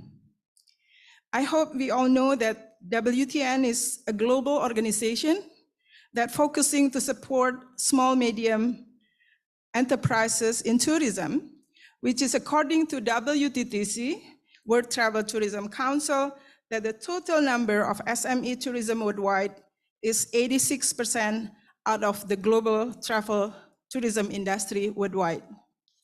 So WTN is an organization to be the voice of SMEs and to support and facilitate the think tank of travel and tourism from around 129 country members to join under focus group discussion to come with breakthrough and fresh idea to overcome any challenges faced by SME, as well as becoming a platform for promoting SMEs of tourism worldwide. During this event, we're preparing to organize 3 big functions. One is the FAM Tour to Indonesia. It's going to be a top 10 worldwide international tourism destination of Indonesia. I believe our minister will also mention and elaborate further. 2 is the session for B2B or B2G among tourism board around the globe to interact and meet with suppliers from across the globe. Think tank group discussion, we bring 4 global strategic issues. One is a discussion on key issue for SMEs into this WTN Summit Time 23, discussing time resilience and investment with the Hon Minister of Tourism Edmund Barley and the former UN Secretary General Dr. Talib Rifai, the famous one. The second time discussion on key issue and challenges of climate change related to sustainable tourism goal, led by Professor Jeffrey Lippman. I have mentioned that is the former head of IATA, former CEO of WTTC, and the former Deputy Secretary General for UNWTO. The third strategic discussion is going to be a discussion on medical health tourism, a global opportunity, the trend, and how to generate new revenue stream by the expert of medical tourism worldwide. From Indonesia, it would be represented by the Indonesia Medical Tourism Association, led by Dr. Taufik Jamaan. I believe he's also connecting online.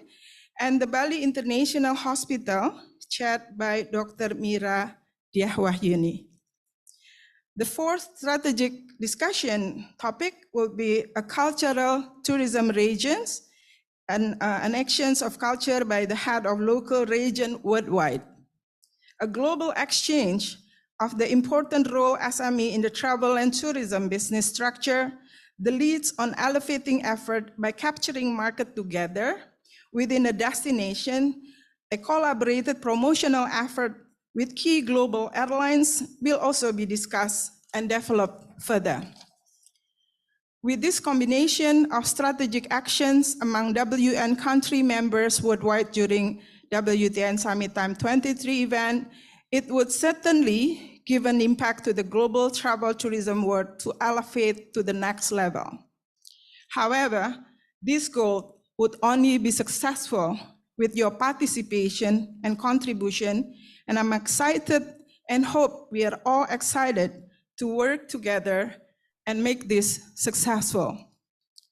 At last, I would like to express my utmost gratitude on behalf of WTN organization to be able to work with Bali Tourism Board and the Ministry of Tourism and Economic Creative Republic Indonesia to bring peace and unity as the only way for tourism prosperity. Thank you.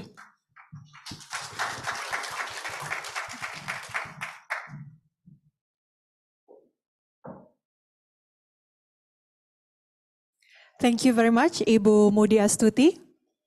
Ladies and gentlemen, we will now continue to the next agenda, keynote speech by Chairman of WTN Global, Mr. Jürgen Steinmetz, and Deputy Chairman of WTN Texas, USA, Dr. Peter Tarlow. We are now connected with Jürgen and Dr. Peter. Aloha, I can Jürgen. say. Yes, Hi. aloha. Hello. Yes, can you hear me? Yes. Perfect. Okay. Aloha, I can. Not yet, actually. We're still adjusting your volume. Okay, adjust my volume. That's always good. Yeah. Better keep me quiet. Now we can hear you clearly, Jürgen. All right. Okay. I was saying aloha, like we say here in Hawaii, and welcome everybody. And I'm very honored to have His Excellency, the Minister of Tourism and Creative Economy, Mr. Santiago Uno, here. First time I talked to you, Your Excellency, you were in the car doing COVID highlights, working very hard, and I had a good feeling that we're going to meet again, and I cannot really wait until I can personally see Bali again. I've been there many times in many years ago.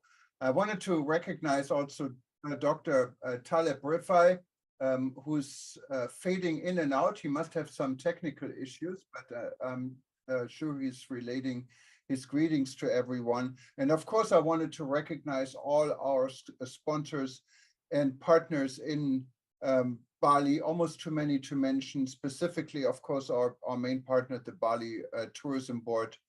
I wanted to thank everyone in Bali and in Jakarta for your hard work. We have been in touch almost on a daily basis. And now the work really starts because we're going to be busy between now and September. A lot of very positive things are happening. The Honorable Minister Edmund Bartlett from Jamaica, who's the man behind the Tourism Resilience Day, what was just announced by the United Nations General Assembly in New York, will be joining us in Bali with his team of tourism resilience and investments. So that came in as one of the 4 pillars we have, and Moody explained it already, so I don't really want to repeat it, but it's going to be one of our important pillars.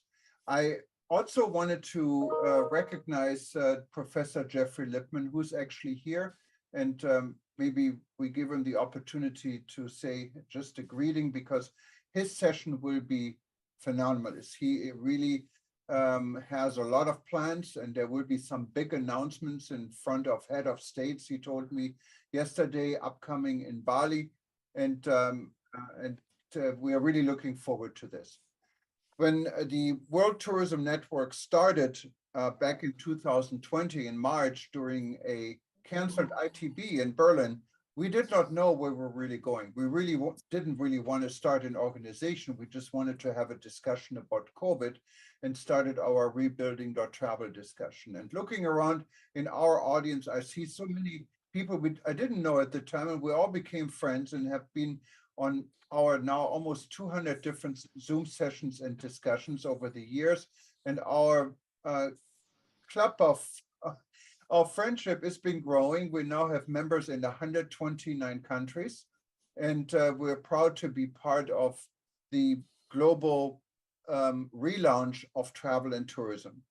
I don't want to speak too long. It's there's going to be a very packed program here, and I just wanted to maybe give the opportunity to Jeffrey just take 1 minute and say hello and just tell us real quick what your session will be about. Jeffrey's joining us from Brussels. Hello, everybody. Can you hear me now? Oh, there's Dr. Taleb Rifai. So we're going to go to you. So let's Taleb Rifai give one short greeting. Welcome on board. You're joining us from Amman, Jordan. Thank you. Thank you so much. I didn't want to interrupt Professor Jeffrey Lippman. He's a good friend. He's doing a great job. I want to also congratulate you, Jürgen, and Peter for the great work of WTN. I think this is an important, very important session, especially it comes from Indonesia. Indonesia is a wonderful country. I've been there many times, and I like it very much. The people there are wonderful people. When you visit a place, it's the people that matter, not the mountains or the rivers or the beaches, because you can find those anywhere in the world, but you can only find the people with specific culture in specific places. That's what I wanted to say. Thank you so much, everybody, for being with us this morning. I apologize. I could not unmute myself, but then now I've changed to my iPad. It's working better. Thank you so much. Thank you, Jürgen. And Taleb, thank you very much. And I recognize your office. I visited you in your beautiful home in Amman just about 2 months ago. And, thank you. You have it's almost like a museum. I mean, you're really lucky. Thank you so much. Jeffrey, you're joining us from your car. Just 1 minute. We're running a little bit over time already. Jeffrey. Hi, Thomas. Good morning to you. Yeah, I'm afraid I'm doing what everybody in our industry does. I'm being a tourist today. I just wanted to congratulate you and Moody and the beautiful island of Bali for having the foresight to organize this event. You've kindly asked me to chair the day dealing with the climate issue, and I can say now the focus of this is going to be that the IPCC has said that we're supposed to peak emissions. Jeffrey, I'm so sorry when I interrupt you. We have the minister now here, and I wanted to give the floor to the minister. Maybe at the end of the event, you can tell us a little bit more. But yeah, I give the floor back.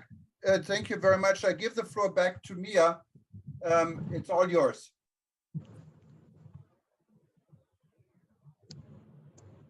Bali. Thank you very much.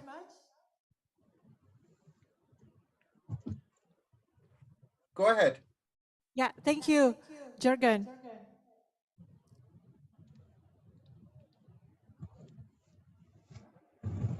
I believe that you still have time to continue. Oh, okay. I got a message here that the Honorable Minister wanted to come in. So I will let you know. Okay, no problem. So Jeffrey, continue real quick if you can about your event and the announcement you're about to make in Doha.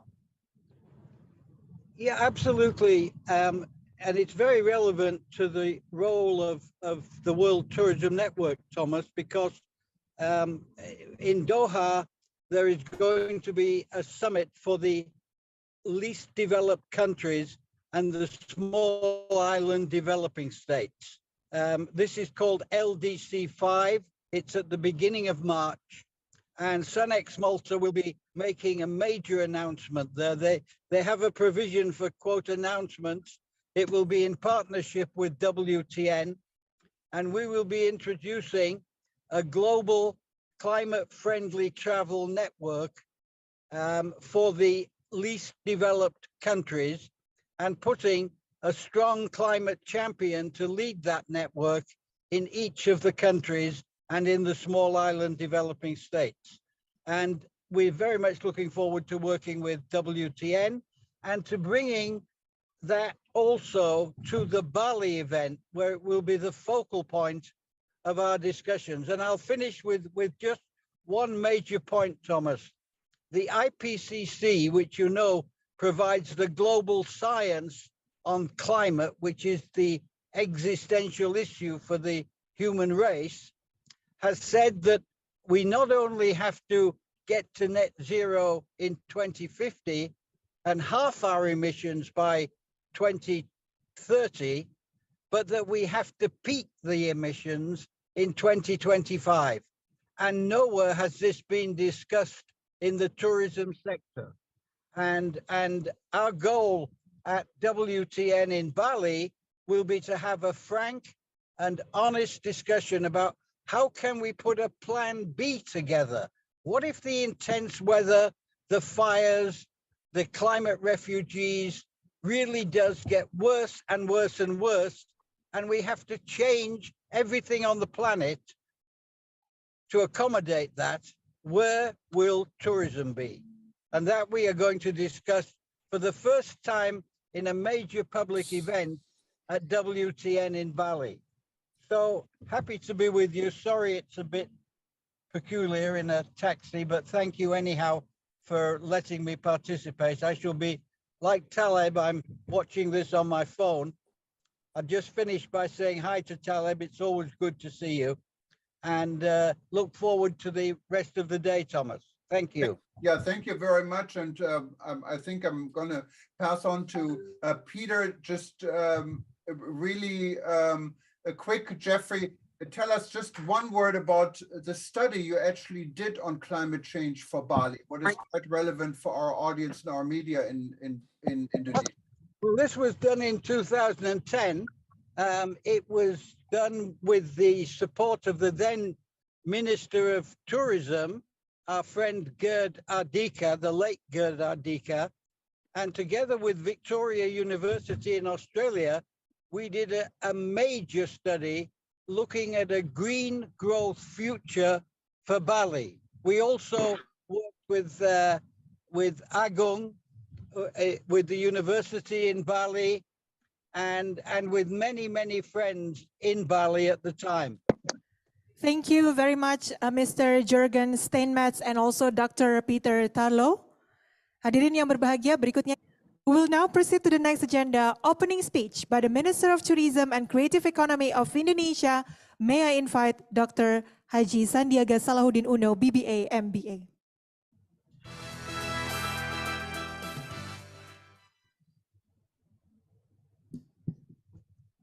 Om Swastiastu. Bismillahirrahmanirrahim. Assalamualaikum warahmatullahi wabarakatuh. Salam sejahtera bagi kita semua. Selamat sore, shalom. Namo Buddhaya, salam kebajikan.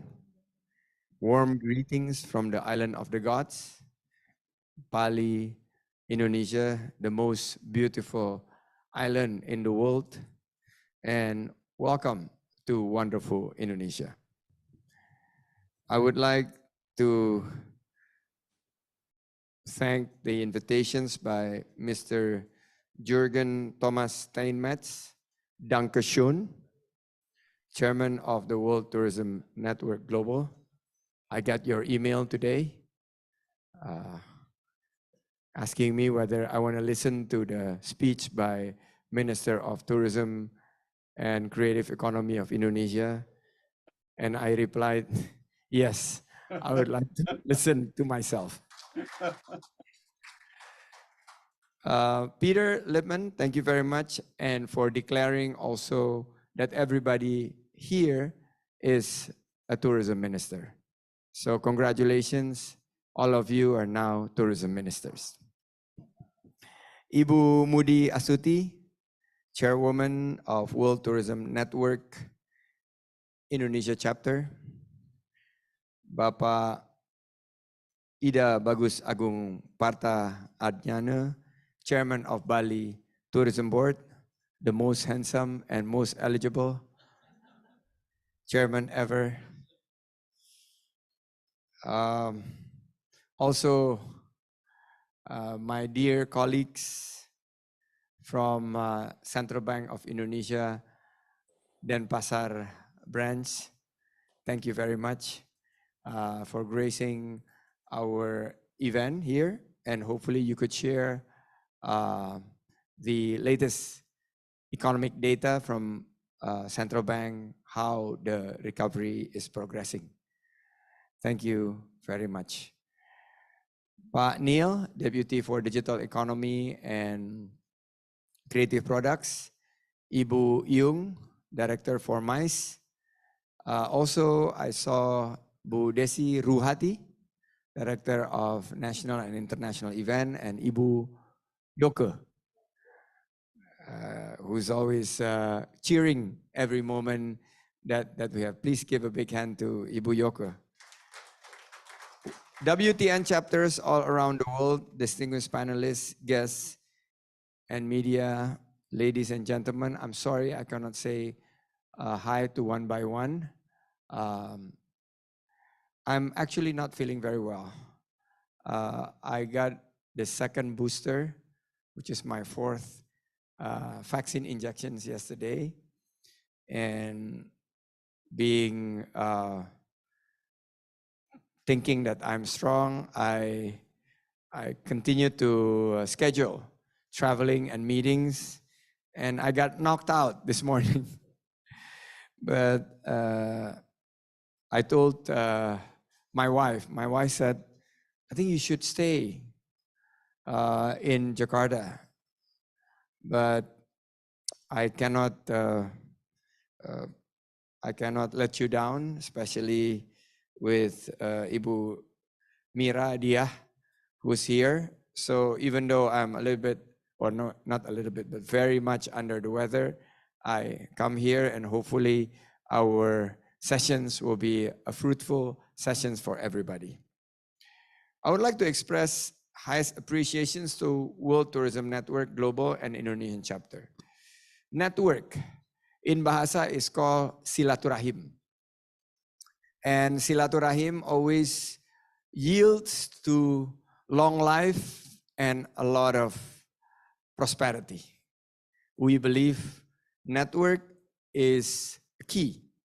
And I want to ask Jurgen and Ibu Mudi, how many times during the pandemic that you have network? I think we were getting close to 200. Every day. Every day. That's why, because you network every day with Jurgen and everybody here, network, we are granted a much speedier recovery and a stronger recovery that is certainly better. Please give a big applause for everybody. This World Tourism Network Think Tank and Summit Time 2023 is actually leading event for the inaugural summit that will take place at Renaissance Bali Uluwatu Resort and Spa from 29 September to 1st of October 2023.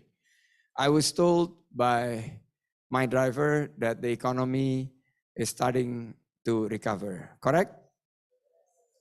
You feel the recovery already? Astungkara.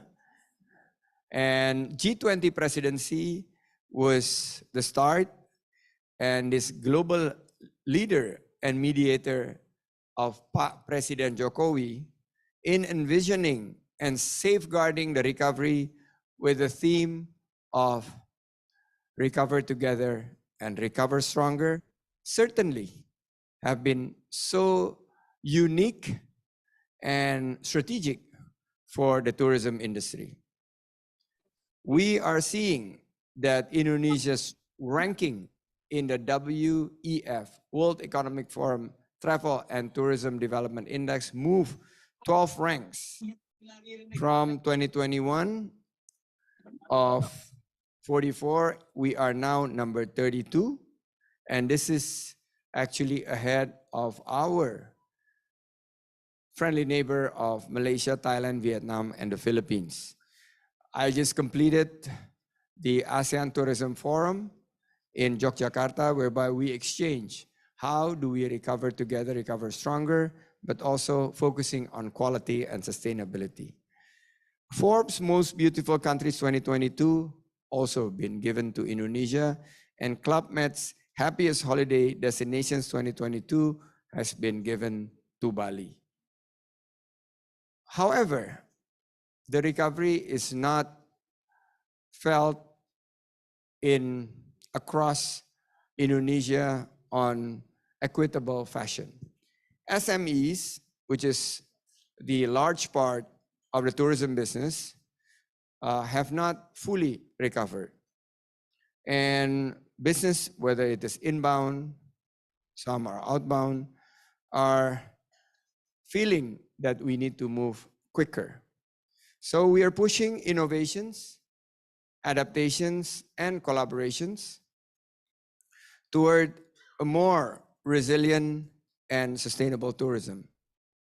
How SMEs can build business networks. How WTN can share experience to collaborate with not only the big players, but also involving the SMEs. The growth of the SMEs have to be continued to be pushed in exploring the new trends of niche tourism. Something like wellness tourism. I see Ibu Mira is focusing on wellness, medical tourism in Sanur, which is Gus Agung Kingdom in Sanur. But we are seeing that small cultural regional tourism is also focusing on wellness and feeling good tourism. Indonesia is the second biggest wellness tourism destinations market in the region, with 1.3 million direct employment. The other thing that I want to mention is tourism village. I have been to more than 150 tourism village, and this year we're even increasing our program to touch more than 4,400 tourism village across Indonesia. And we just closed a session whereby we take the legacy of Bapak Ardike. The late Bapak Ardike have been pioneering in how this tourism village have been able to increase prosperity and also playing a significant role in terms of recognizing worldwide to preserve livelihood, natural resources, cultural heritage, meditative cures, jamu, and traditional herbal remedies. I would like to invite the buyers that are connected through WTN to attend the event in September 2023. Are you ready? This is a great opportunity to strengthen our public-private partnership in order to foster investment in sustainable travel and infrastructure, training and building human capacity for inclusive yet resilient and sustainable tourism. Patrice, maybe we can also involve the central bank, because Tourism Village is also benefiting from the program that the Bali chapter of the central bank have pushed, which is a tourism village Ekasari in Jembrana. In closing, I humbly announce, after so many collaborations, efforts, and continue concrete actions, now I humbly announce the start of the WTN Summit time. Boom. Oh, here. Thank you very much. Let me call with Parama Santi. Om Santi Santi Santi Om. Wabillahi taufiq walhidayah. Wassalamualaikum warahmatullahi wabarakatuh. Terima kasih Bapak Menteri, mohon tetap berada di tempat.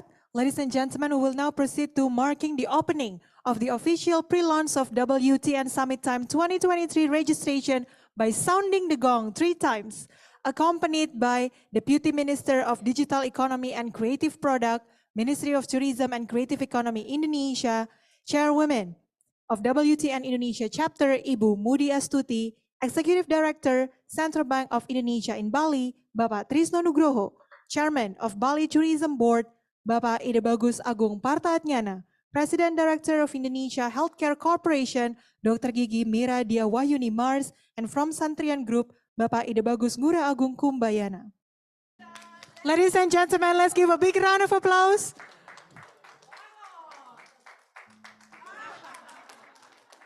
Thank you very much. We will now move to the next part, which is official pre-launch of the website WTNBali2023.org. Let's take a picture. On my count of 3, 1, 2, 3. Oh, freestyle Bapak, gaya bebas.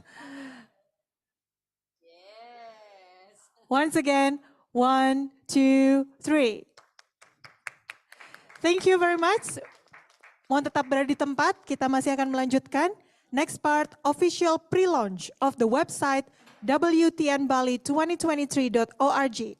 To demonstrate the registration site, we would like to invite the minister to register.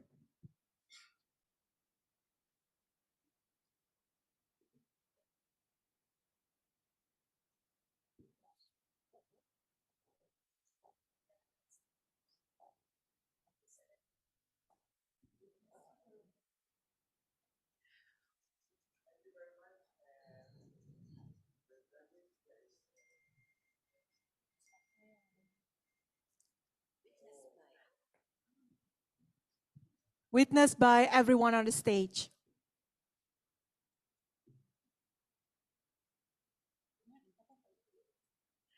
The minister will sign in.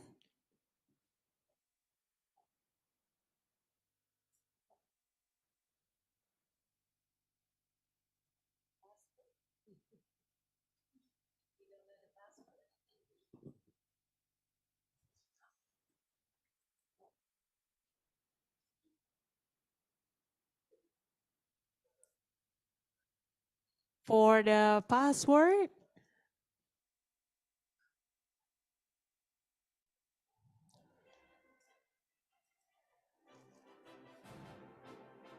okay, ladies and gentlemen.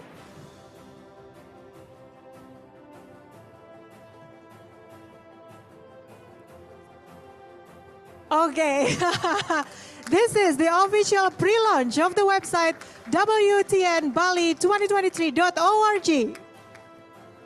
Yes, it works.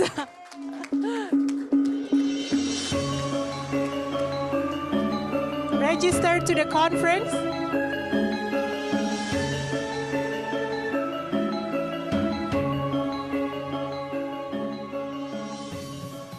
Ladies and gentlemen, we would like to invite all participants to also register on the website WTNBali2023.org. Let's give a big round of applause.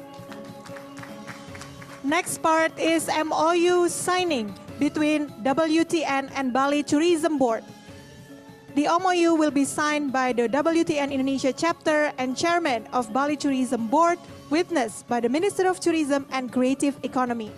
The MOU is the commitment to host the WTN Summit Time 2023 event 29th of September until the 1st of November 2023 in Bali, Indonesia.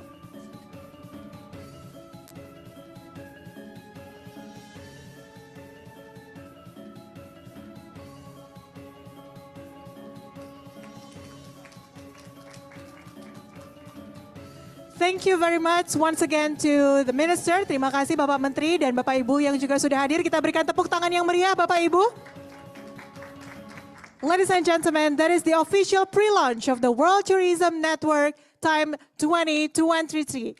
Those who are joining us virtually also can see the ceremonial process. Once again, thank you very much.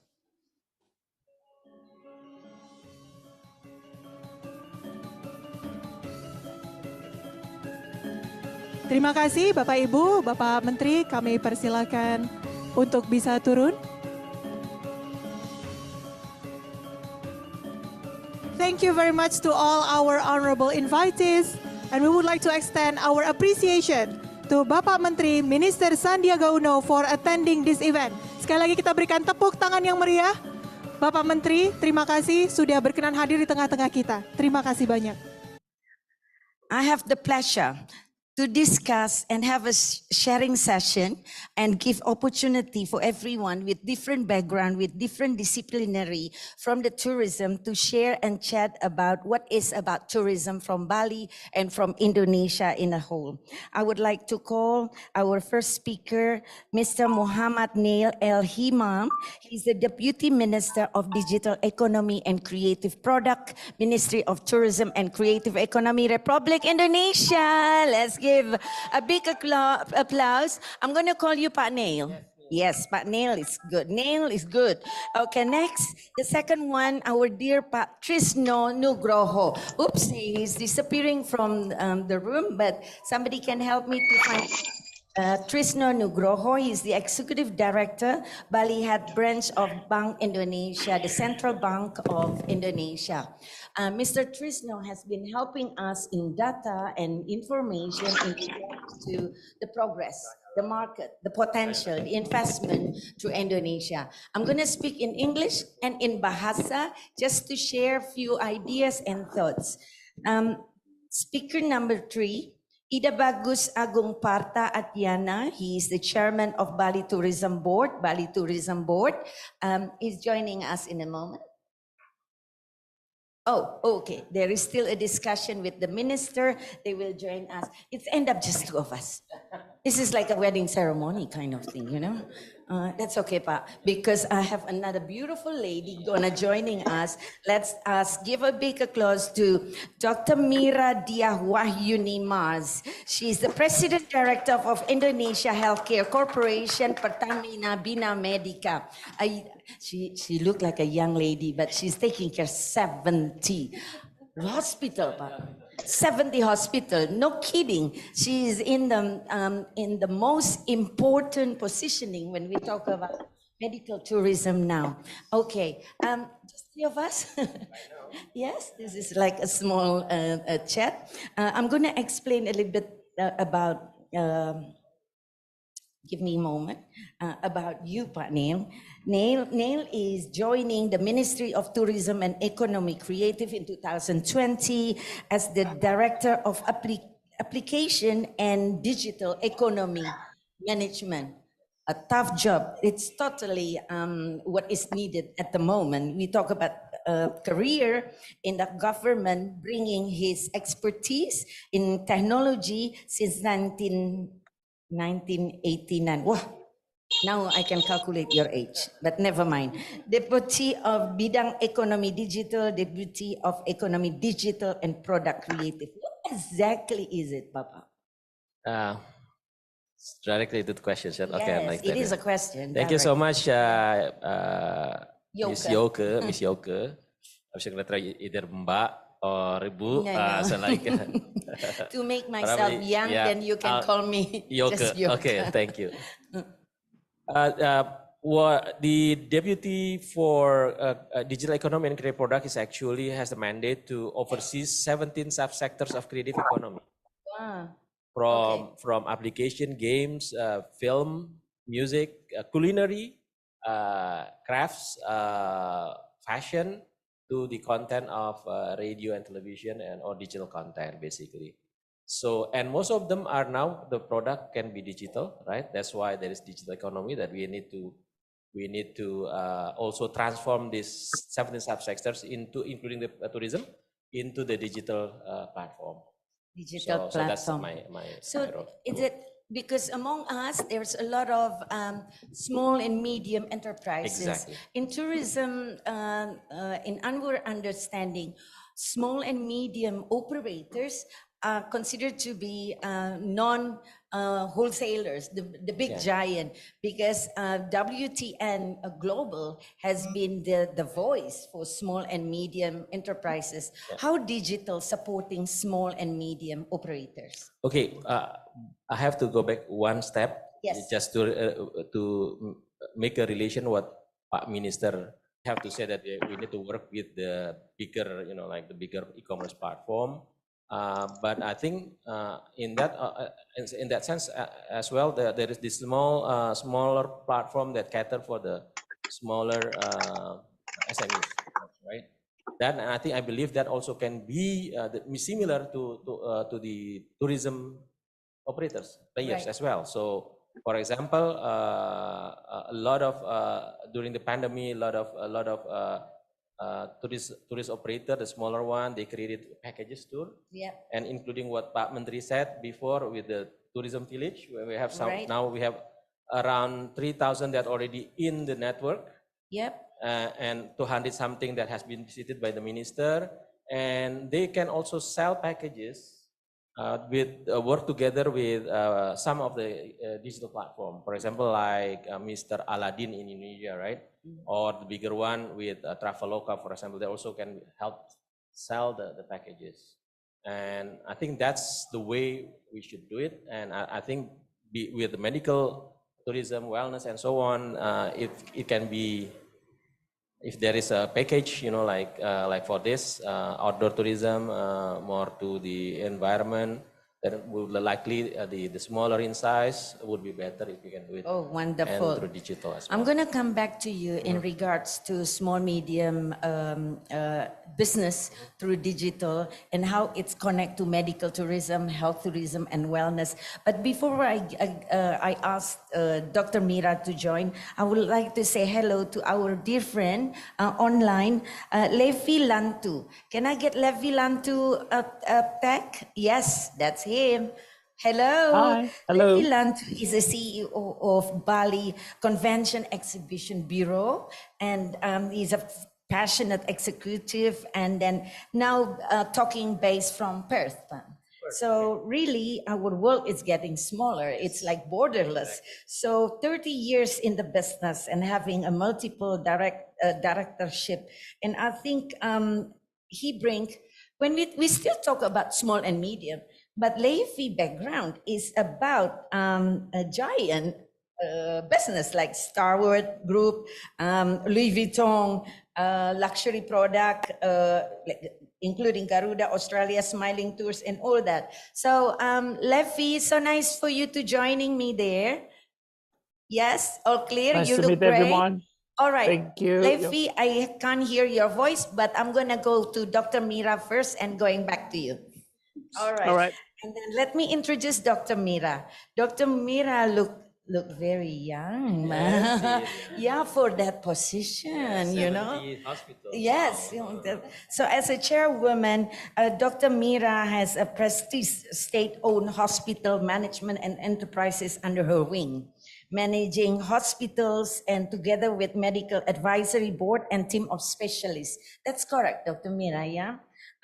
Bringing 20 years or more of your experiences in management, in community, strengthened also, and of course, in your competencies in hospital management, the integration, service, and develop international partnership. Currently, Dr. Mira is in close relation partnership with the very important partner, which is Mayo Clinic, right? Located at Spatial Economic Zone in Sanur. Wow, this is something new for our audience in globally to know that the new update about Bali. We are heading to medical tourism. We are heading to a new business of how medical, health, tourism, and wellness, as the minister said, become very important.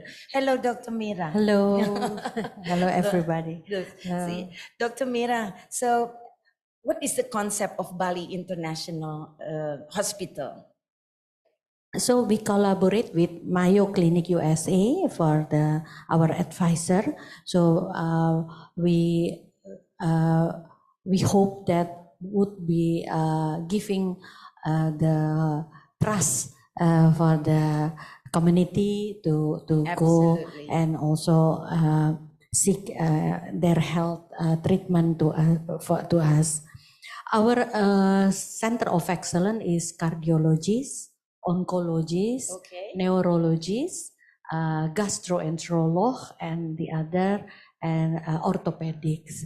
But we also want to provide the best medical checkup for the people who seek to make anticipation Right. for their Absolutely. health condition. Right. So those centers of excellence require, it's like critical illness, right? It require big equipment, what do you call it, specialists, and state of the art, as you mentioned.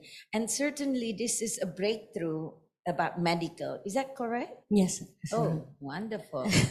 So that we don't need to travel overseas. Now, even we can knock the doors to our friends, our colleagues all over the world to consider Bali as a destination, not only for culture, but also for medical health and wellness. And we are also bringing the diaspora, especially the Indonesian physicians and healthcare workers to come to Indonesia. This is interesting. Yes, and then make Indonesia, propel Indonesia further as the preferred destination of the healthcare travel globally. Now, I like that. You know, like we were talking about recruiting diaspora, the Indonesian. Orang-orang Indonesia yang fantastic and has been the star performance in all over the world, right? We have plenty, betul ya Pak? Ini diaspora kita satu nih, Levi. Levi diaspora kita nih tuh kan? Semangat. So, how do you see this? Digital will help to position Indonesia with such a product into the world. So WTN will be a key for us to bridge this message. Yeah, Pak? Peter and Jürgen. Yes, you can say hi for Peter too. Hi, Peter, Jürgen as well. Answering to that, I think I like what Peter has said. Yes. Actually, Indonesia is the perfect metaphor for WTN, right? Yes. We are comprised of thousands of islands, yet we are one nation. So I think with WTN, because Pak Menteri also said that this is like a networking is the key. Network is the key, silaturahim, collaboration, cooperation, and of course we can synergize as well, right? In that sense, during WTN, I think we can learn from each other. And I think one of the key, for example, if we would like to have this medical tourism excellence, we have to create it like the whole ecosystem. Yes. Not just the tools, not just the people, also, for example, the infrastructure has to be there. Even this is, I think one of the key that I think we have that probably few other countries has. The characteristic of cultural characteristics that we like to help people. Oh, I love that. Yes. Dr. Mira mentioned last time, you know, like Bali, Indonesia has this heart integrity. From the that is already an asset. Exactly, that's an asset that I think we can capitalize. Absolutely. In terms of making. I think we can speed up. Like if we want Bali to become the center of the health tourism, medical tourism, that's probably the perfect place to be. As well as I like what Dr. Mas said, we're trying to attract our diaspora, of course. Even though I don't know, you can pay them, as well. See, now Blue Mira said, then I think this is a perfect time. WTN will be the perfect time to share, to announce. Yes. We give them the sweeteners to come. That's good. Right, to Bali. And so how do you see it? Especially knowing that the Australian has a very privilege in terms of government benefits, but I can see that American market is a lot going to medical tourism, such to to Bangkok, right? Bangkok and Thailand and Korea now. So how do you see it as in Australia? Later on, I'm going to give it to Jürgen to comment on that. Okay. Can you hear me? We can hear Is the voice clear? Okay, that's good. Yeah. So if you're looking at the perspective of the medical tourism, it's good that we have the infrastructure and facility ready in Bali. But the challenge and opportunity for Indonesian, in this case, Indonesian government, Indonesian business practices like Dr. Mira with the Bali International Hospital, we have to work very close with the insurance company, because the opportunity is like, we're talking about Australian market, they love Bali. For Australian, go to Bali, they can go 5 times a year, 10 times a year. It doesn't matter. As long as Jetstar launching Red A deal package, which is $100 to fly from Australia, the whole planes will be full. And it, for Australian, if they can rest assured, can use their insurance card or Medibank private card to have any treatment in Bali, it will be heaven. So they're not only coming for a tourist, for the tourist as a tourist, but they also can come to do a general checkup. In Australia here, everybody that have Medicare card plus the private medical card, they can go and do checkup at every hospital at their own preference. So if Bali can be included in this, they have couples big insurance that can cover it, of course, it's going to be a good place to go. And from Australia, only 3.5 hours, you end up on paradise. It's better to do that in Bali. End up in paradise in a good way. Correct. And it's not only that, the big market for Australia here, I'm telling you the truth and opportunity here is like the growth of senior age, the elder is growing very fast. And as government struggle to provide a home care for them, which is aged care.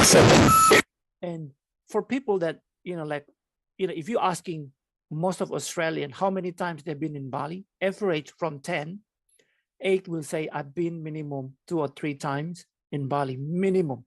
But those that love Bali, they've been in Bali over 100 times. All of the industry here sitting in the room or online, you and I know Australia love to come to Bali. They love because they not only love Bali as the tourist destination, but the friendship that has been built over 100 years between Bali and Australia. That's why Australia is sitting at #1 top tourist for Bali. So this is the big opportunity when Dr. Mira and the whole PT in journey built Sanur complex as the economic spatial zone for medical. Don't forget, there will be 5,000 convention room will be built in the middle of the Sanur. So that means it's not only the tourist, the patient or potential patient, or just generally do a general checkup, the business concept is also going to be made there. I mean, we're talking about big group of convention on the medical doctors conventions coming to Bali, and we're going to bring them, and some of them is already confirmed. And if you're asking me, will Australia? It's not. Australia will be #1. They will come back and sitting #1. Don't forget, before COVID, Australia is already sitting in 9 million tourists come to Bali. And with the boosting of the meeting incentive convention and exhibition, the big question for us is, are we ready? Can we collaborate? Can we do this together? Bring medical tourism coming into the tourist. It's a new product for all of us. And I think for World Tourism Network globally, it's also a good time to collaborate together here. I knew Dubai have one. I knew Thailand have one. They actually have the complex, the medical tourist. Back even me and Moody, we did the campaign back in what year, Moody, when we have our Island Life magazine. We did the medical tourism checkup in Thailand, in Penang, long time ago. Okay, during the Island Life magazine, we already promoted that. Now you all move to Bali. It's now. absolutely. So I think it's a challenge or an opportunity come together. Yoka. Absolutely. Leffy, I like to just highlight what you were saying because Neil was talking to me also that almost 500 event related to medical and doctor conference here in Bali related in Indonesia. That's huge. Hi, Jurgen. Jurgen, how do you see this? Because Leffy gave a very nice insight from the perspective of Australia and on how Bali attractive as medical tourism. And how do you see it for the rest of the world? Because I know that the American love to travel to Asia for medical tourism. And currently Bangkok and Thailand and Korea is for me. No, that's a different. Go ahead, Jurgen. In medical tourism, look, Mama, is such a big field, and really, we shouldn't be thinking about competition and getting patients from one country to another. There is enough room for everyone. And when you look at the United States market, particularly, you mentioned preventive care. That's something what's missing here. Insurances are not covering most of the preventive care. And patients usually don't get the preventive care you get perhaps in Asia. I know you get in Germany. And I can give you my own example here. I was actually hospitalized at the WTTC conference in Manila in the Philippines, and I received care, excellent care in the Makati medical facility there for a fraction of the rate I would have paid here. And guess what? My insurance had an agreement with the hospital, and they paid everything. I didn't have to worry about payment, and the cost was a lot less. So I think similar agreements, especially with the Blue Cross and Blue Shield insurance system, and I think with your connection to Mayo, the United States it's a natural market, especially if you cover preventive care. I know Mayo clinics in Phoenix. I tried to get an appointment during COVID. They didn't have any appointments for a year. So I think you have a winner here, and there is a good opportunity. The only thing I question, and it goes back to my time when I worked with Bali back in the end of 90s. I had a tour operator, and we're one of the more major tour operators with Bali. We worked with Pakto in Bali on inbound travel. We chartered about 48 seats, I think, on every Garuda flight, and they were flying from Los Angeles to Honolulu to Bali. You guys need to get an airlink, a direct airlink back to Bali. That has been a challenge for the US market. Continental Airlines, also what is now United, stopped service to Bali. So you're really relying on third country carriers. And guess what? Unfortunately, in a private industry with planes running fulls, Singapore Airlines, as nice as they are, they're going to get most of the seats segment to Singapore. They're not going to sell seats to Bali on through rates because they'll make less money. You need a direct airlink. And I think we can all learn from each other in World Tourism Network because we have so many countries. Look at the Caribbean. Bahamas, for example, is sending planes where they want passengers from. They're losing money, like the Cayman Islands, on their flights, but they know the government supporting this or the private business supporting flights that are not economically is helping the industry overall. Yes. And at the end, it's a win-win situation. Right. Jurgen, I'm going to get back to you, but I'm going to steal Mr. Neil time because I'm afraid that he's going to leave in the next half an hour. But I would like to get your insight. You know, like Jurgen mentioned that the policy is so important, you know, the airline, the pricing is important. And Leffy talked about travel insurance, the influence of travel insurance on how we can develop from American market, from Jurgen and Australian market. What kind of policy needed to make it smooth and easy for medical tourism with such a great product by Dr. Mira to make this possible? Of course, like I said before, we have to take a look at this as a whole, holistically or by ecosystem, right? Levy was right. You know, like when he once mentioned, funding is important. Usually in the Western part, the Western world, you use insurance, right? I mean, like if there is an insurance interconnection, for example, then that would be great, of course, right? For us itself, we would like really to have, like, if you say about the policy, then of course this is going to be interministerial, right? All cross-cutting in our government itself is going to be cross-cutting, of course, not just from our ministry, but also from Ministry of Health, of course, and other ministry. And I think the most important thing is for us, for Indonesian, we have to work together. To be honest with you, I'm a bit envious with Malaysia, what happened with the Malaysian medical tourism system, because they have the ecosystem. They have this, everybody's joining hand together. The Ministry of Finance, Ministry of Tourism, Ministry of Health, even the private sectors. They have the association for that by themselves. So everything runs smoothly. Now, if you're talking about that, that means probably you're going to have we're going to have, for example, issued special visa, for example. Yes.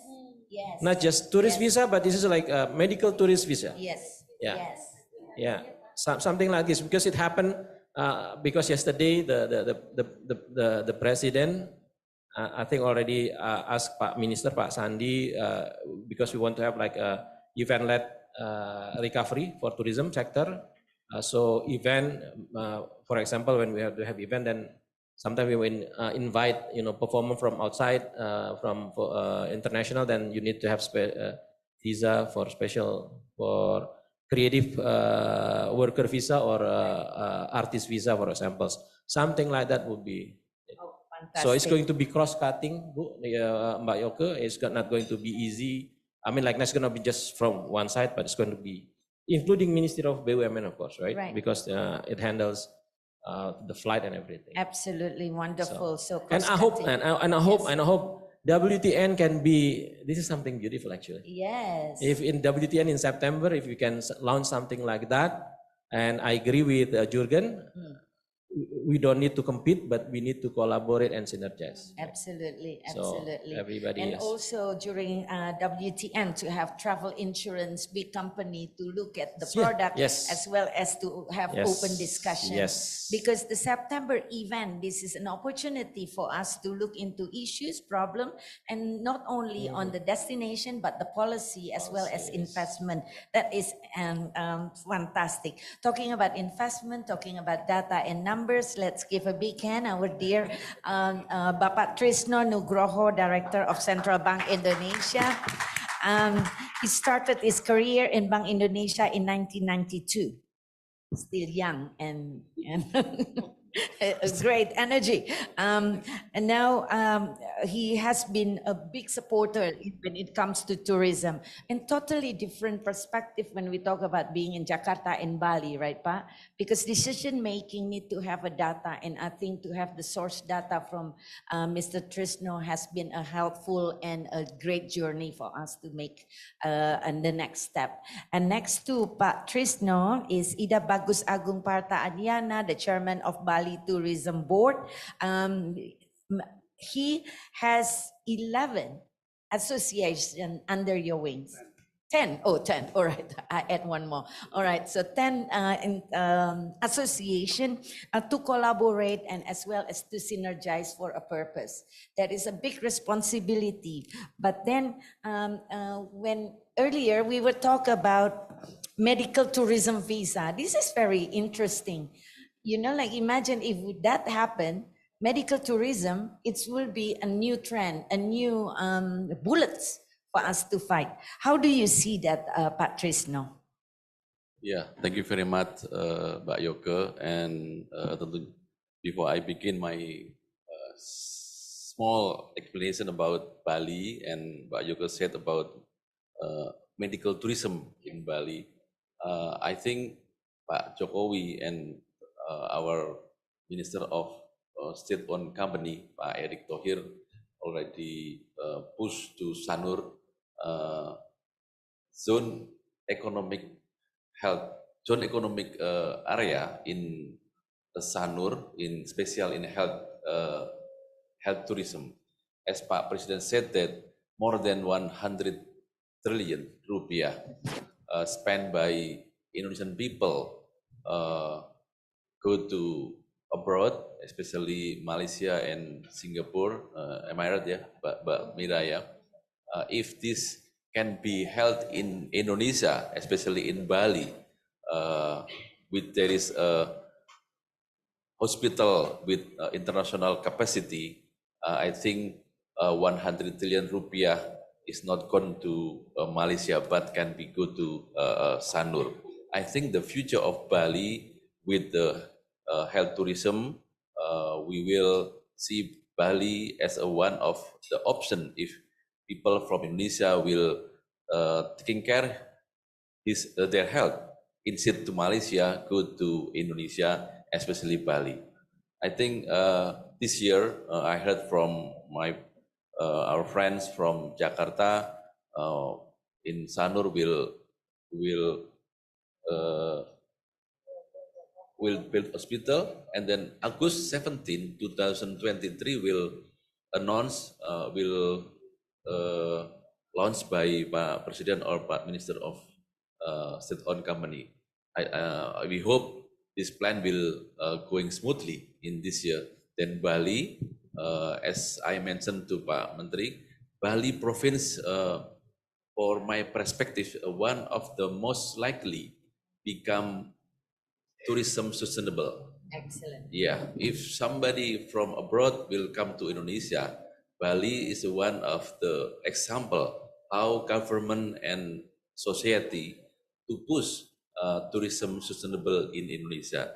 Then wellness, one of the MICE, another quality tourism also will can held in Bali. We do have Nusa Dua MICE environment, ITDC Nusa Dua, and then we do have in Sanur. I heard there are 5,000 people can hold MICE in Sanur. Wow. Yeah, it's kind of ballroom, one of the big ballroom in Bali. Instead in Nusa Dua, there is a MICE forum, MICE event we can held in Sanur with 5,000 people in ballroom. I think this the future is Bali with health tourism is quite promising for us. Okay, thank you, Patrisno. So would you like to share with us your presentation? Yes. Okay. Please move to the second slide. I can see this Bali square.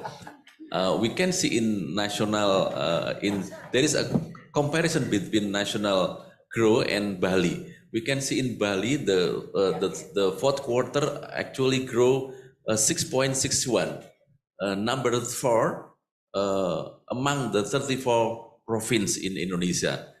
This is a great growing in Bali.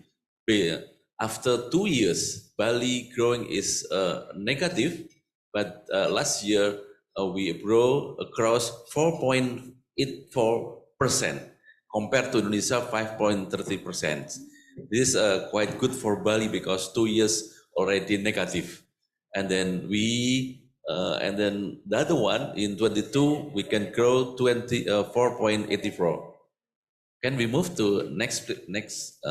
This the accommodation and food and beverage actually give contribution to Bali grow 18.72%. So we can see in Bali actually, as we know, tourism industry become pillar, become a dominant pushing the economic growth in Bali. Sorry, yeah. And then this one, this is the event. We can see the event. MICE event in Indonesia, in Bali especially, the this is the domestic passenger and international passenger until February 2023. June 2020 is about November and December. We can see 300. Yes, average day, average day. We can see. Yes, average. This is the total actually in November, December about 415,000. This KTT G20 last year. We do next please, and This is the share domestic growth in Bali. Next. This the inflation rate in Bali actually still higher, 5.81 year on year, and then the inflation rate actually is quite high in Singaraja and Kota Denpasar after crisis. After crisis, the supply of rice and then chili still quite not good in Bali, because that's why the inflation rate in Bali is quite high in last 6 months. Next please. Next. This is up to 23 actually, already 638,000 per Wisman. This is 2 months. 2 months? Yes, January 1st until February 15. This is last year. So we still optimistic. Every day is about 12,000. Now, Pak Neil, Wisman more than Wisnus to Bali. Wisnus to for Wisman, tourism from abroad 12,000 per day, and then domestic tourists about 11 per day. Wisman more than Wisnus. And there is another series of MICE in Bali 2023. Next, please. We also know that there are 29 airline reach 14 countries and 22 cities in stages. There are 29. The airline already go to Bali, and then at probably -9 from China not yet come to Bali, and then probably from Korea and Vietnam. So already coming back again, all airline come to Bali. Next, please. What is it? As I said, Pak Neil, we do have like QRIS, CRIS, cross-border. Now, tourists from Thailand come to Bali, they can use a QR code from Thailand in Bali. Yes. Yes, can pay everything, can buy everything, small, medium enterprise product, they can buy with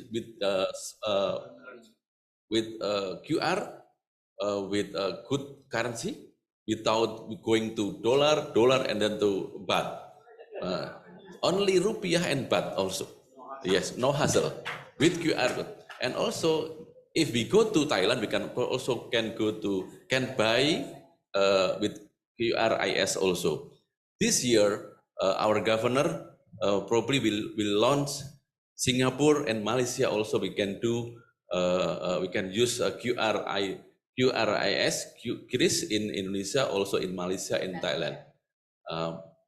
Next year, probably Filipina, and then all countries in ASEAN. As you can see in Bali, actually the using of QRIS is quite high. The merchant and the people actually already like they can use QRIS every day. Next, please. This is I think health just Bali. You can based on data. This based on data from the ASEAN briefing, every year at least Indonesian citizens spend more than 29 trillion. Ini ASEAN ya. Pak Presiden said 100 trillion. And then the availability of health services and open access to health facilities are still not optimal in Indonesia. So we hope in medical tourism in Sanur will fill the gap this one. Like MCU we can do in Bali without in Singapore or Malaysia. Next, please. This is the hotel, the hospital, conference hall with 5,000 people, and then nursing school, UMKM center. I think this the opportunity. Sanur Economic Zone Health as medical and wellness tourism in Bali. Next, please. So the tourism, patient and families, and health for hospital and hotel, and worker hospital and hotel. This is the MSC opportunities in health Sanur Economic Zone. I think that's all, Bu Yoke. next. I think that's all. Thank you very much. Sir. Thank you. Oops, I'm taking your seat. Thank you.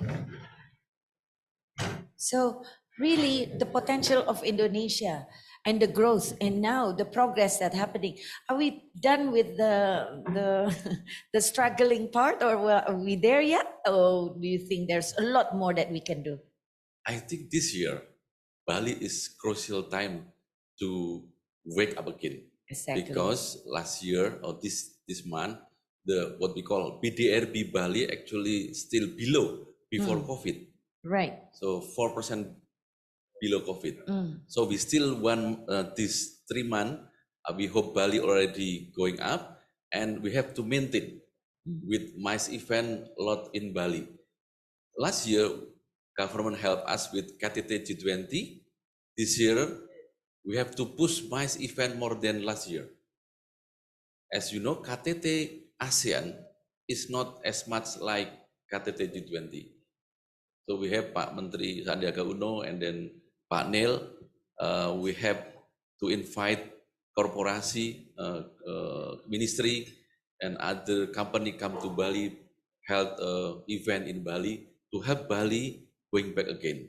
Excellent. Yeah, yeah. Yes. So we need time. Yes, but not only on MICE business, right? We were talking about small, medium operators that creating more personalized, more niche in the market, and then maybe a bit more variety. How do you see it, Pak Neil? Is that, you see it that way too? Yeah, of course, like what Pak Menteri also said, right? The other one that are impacted very hard because of the pandemic is the small and medium enterprises, Yes. and including in the tourism sectors as well. So Yes. I think we need to help them as well for homestays, for example, the tour operator, tour guides, as well as other supporting like for souvenirs and Right. the domino effect, the F&B That's true. sites, for example. Right.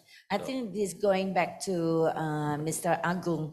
Mr. Agung, under your wings with all the associations, semua asosiasi itu, they consider as small, medium enterprises, right? Yeah.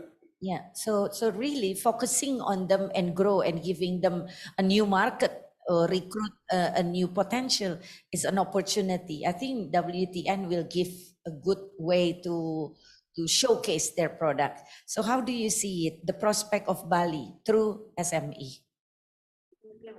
Thank you, Mayuka. I think now, as Pak Trisno mentioned, that we are in the way to way. I mean, from the pandemic we learned about many things here about tourism. So I think in the future, with the focus on MICE and health tourism, something, or MICE, we can hand in hand, yeah, more with the MSA, yeah. So before we just when we do sales calls outside, yeah, maybe we just use industry only. Now with the example like this WTN, so we will. First time we will prove that we can make a collaboration between the industry and small company. Yeah. Because together we can educate at the same time, right? Yeah. And sharing information, what is new, what is attractive in the new market, technology helping us to get there. Anything else that you see the future through the health tourism or the new things that happen in Bali?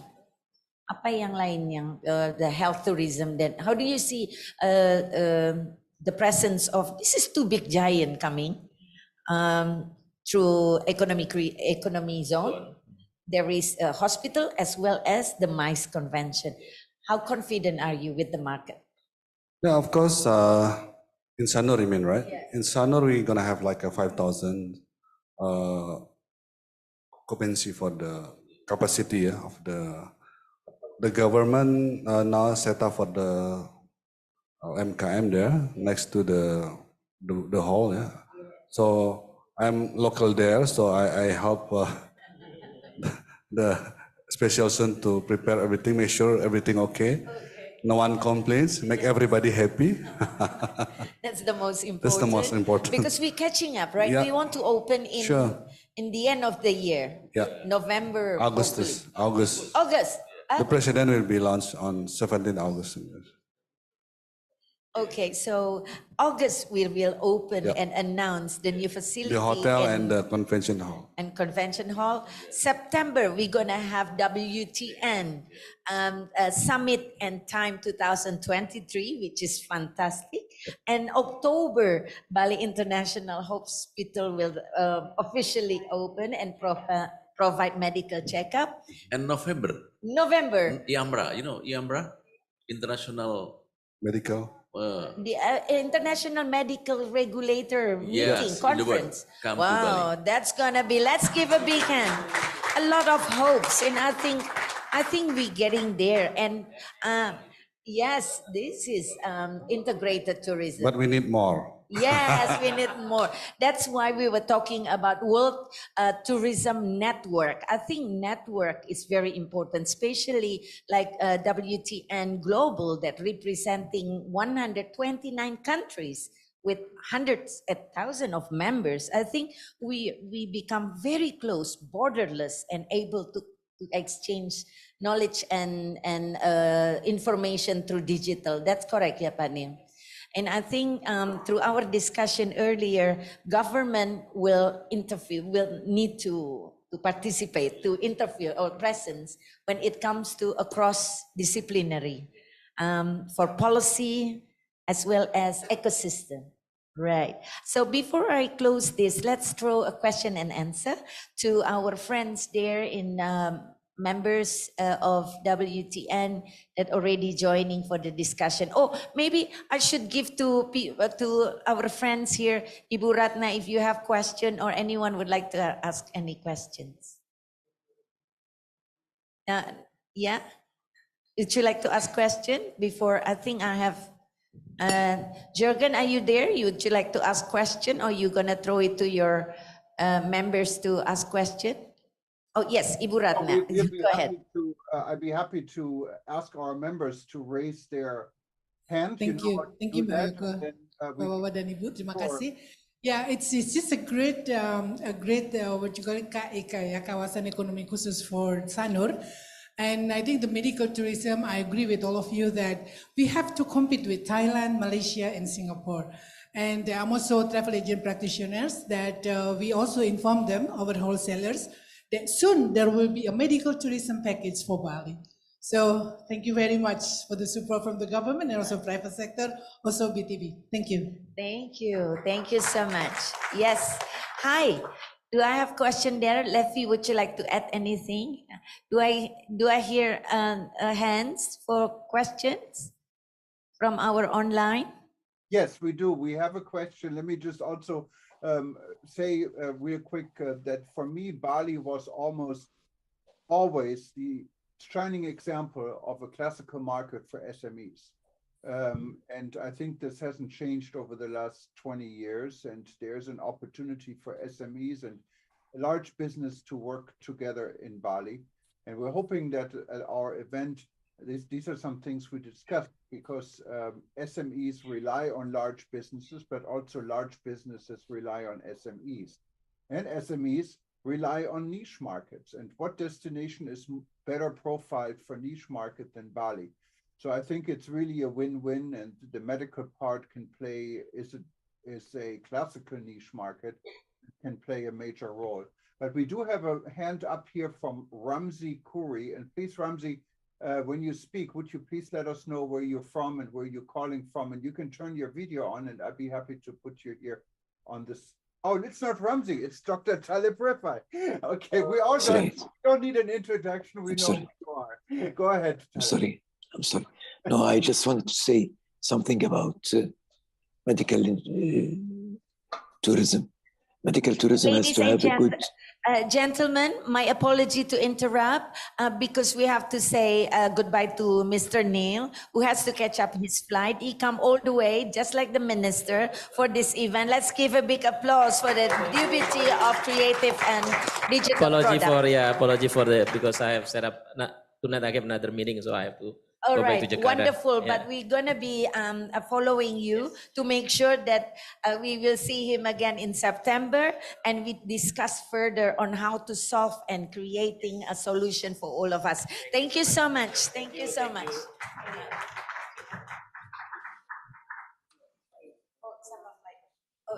Yes. Thank you. Yes, thank you so much. And then the second person who actually going to leave is our Dr. Mira. Unfortunately, Dr. Mira also have to catch up a flight going back and another meeting going on. My apology. Dr. Mira, thank you so much. Oh, all right.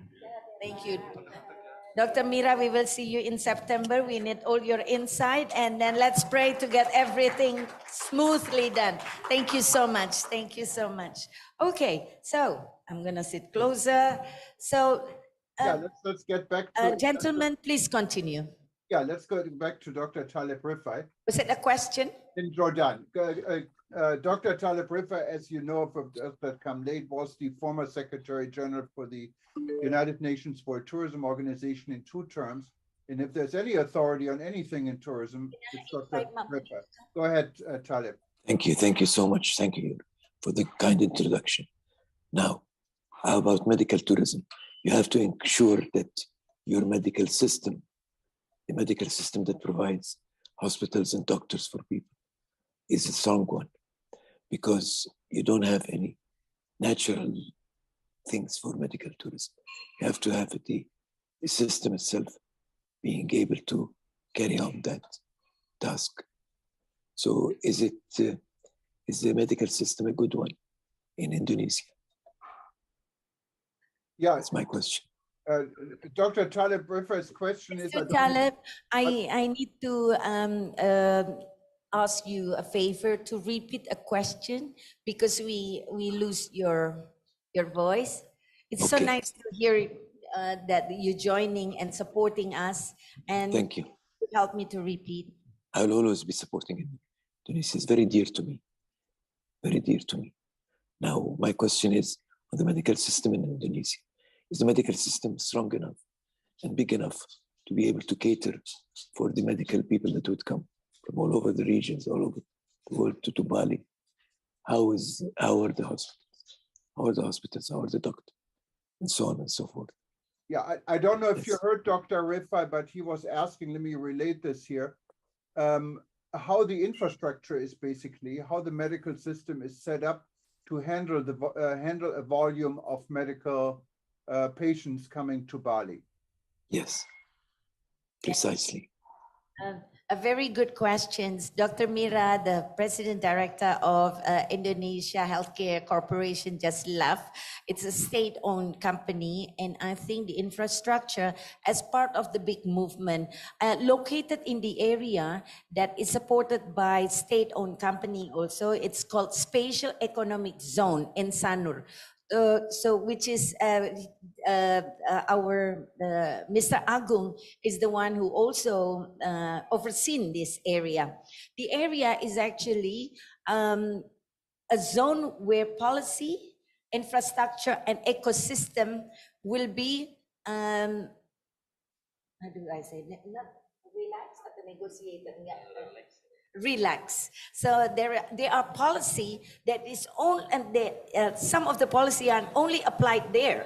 So I think you need to come in September. We would love to welcome you to come in here and see on how Indonesia committed on medical tourism and doing this as the big milestone.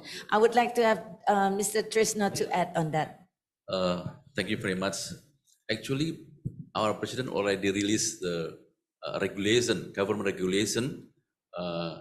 That means government committed to build the economic zones, the health economic zone in Sanur. And our president already assigned Minister of State-owned company to build this area, and then also involving Minister of Health, and then Minister of State-owned company. I think we will see in September this building already there, and then I heard Minister of Health already sent several doctors go to the best to America to learn about how to take care about medical tourism in America, and then we can replicate in Sanur. Absolutely. And Moody, would you like to add? Thank you, Dr. Talib Rifai. I would like to also emphasize one more time that Dr. Talib Rifai is the section of former section UNWTO for 2 terms, and he's a very dear to the global tourism industry. We love him so much.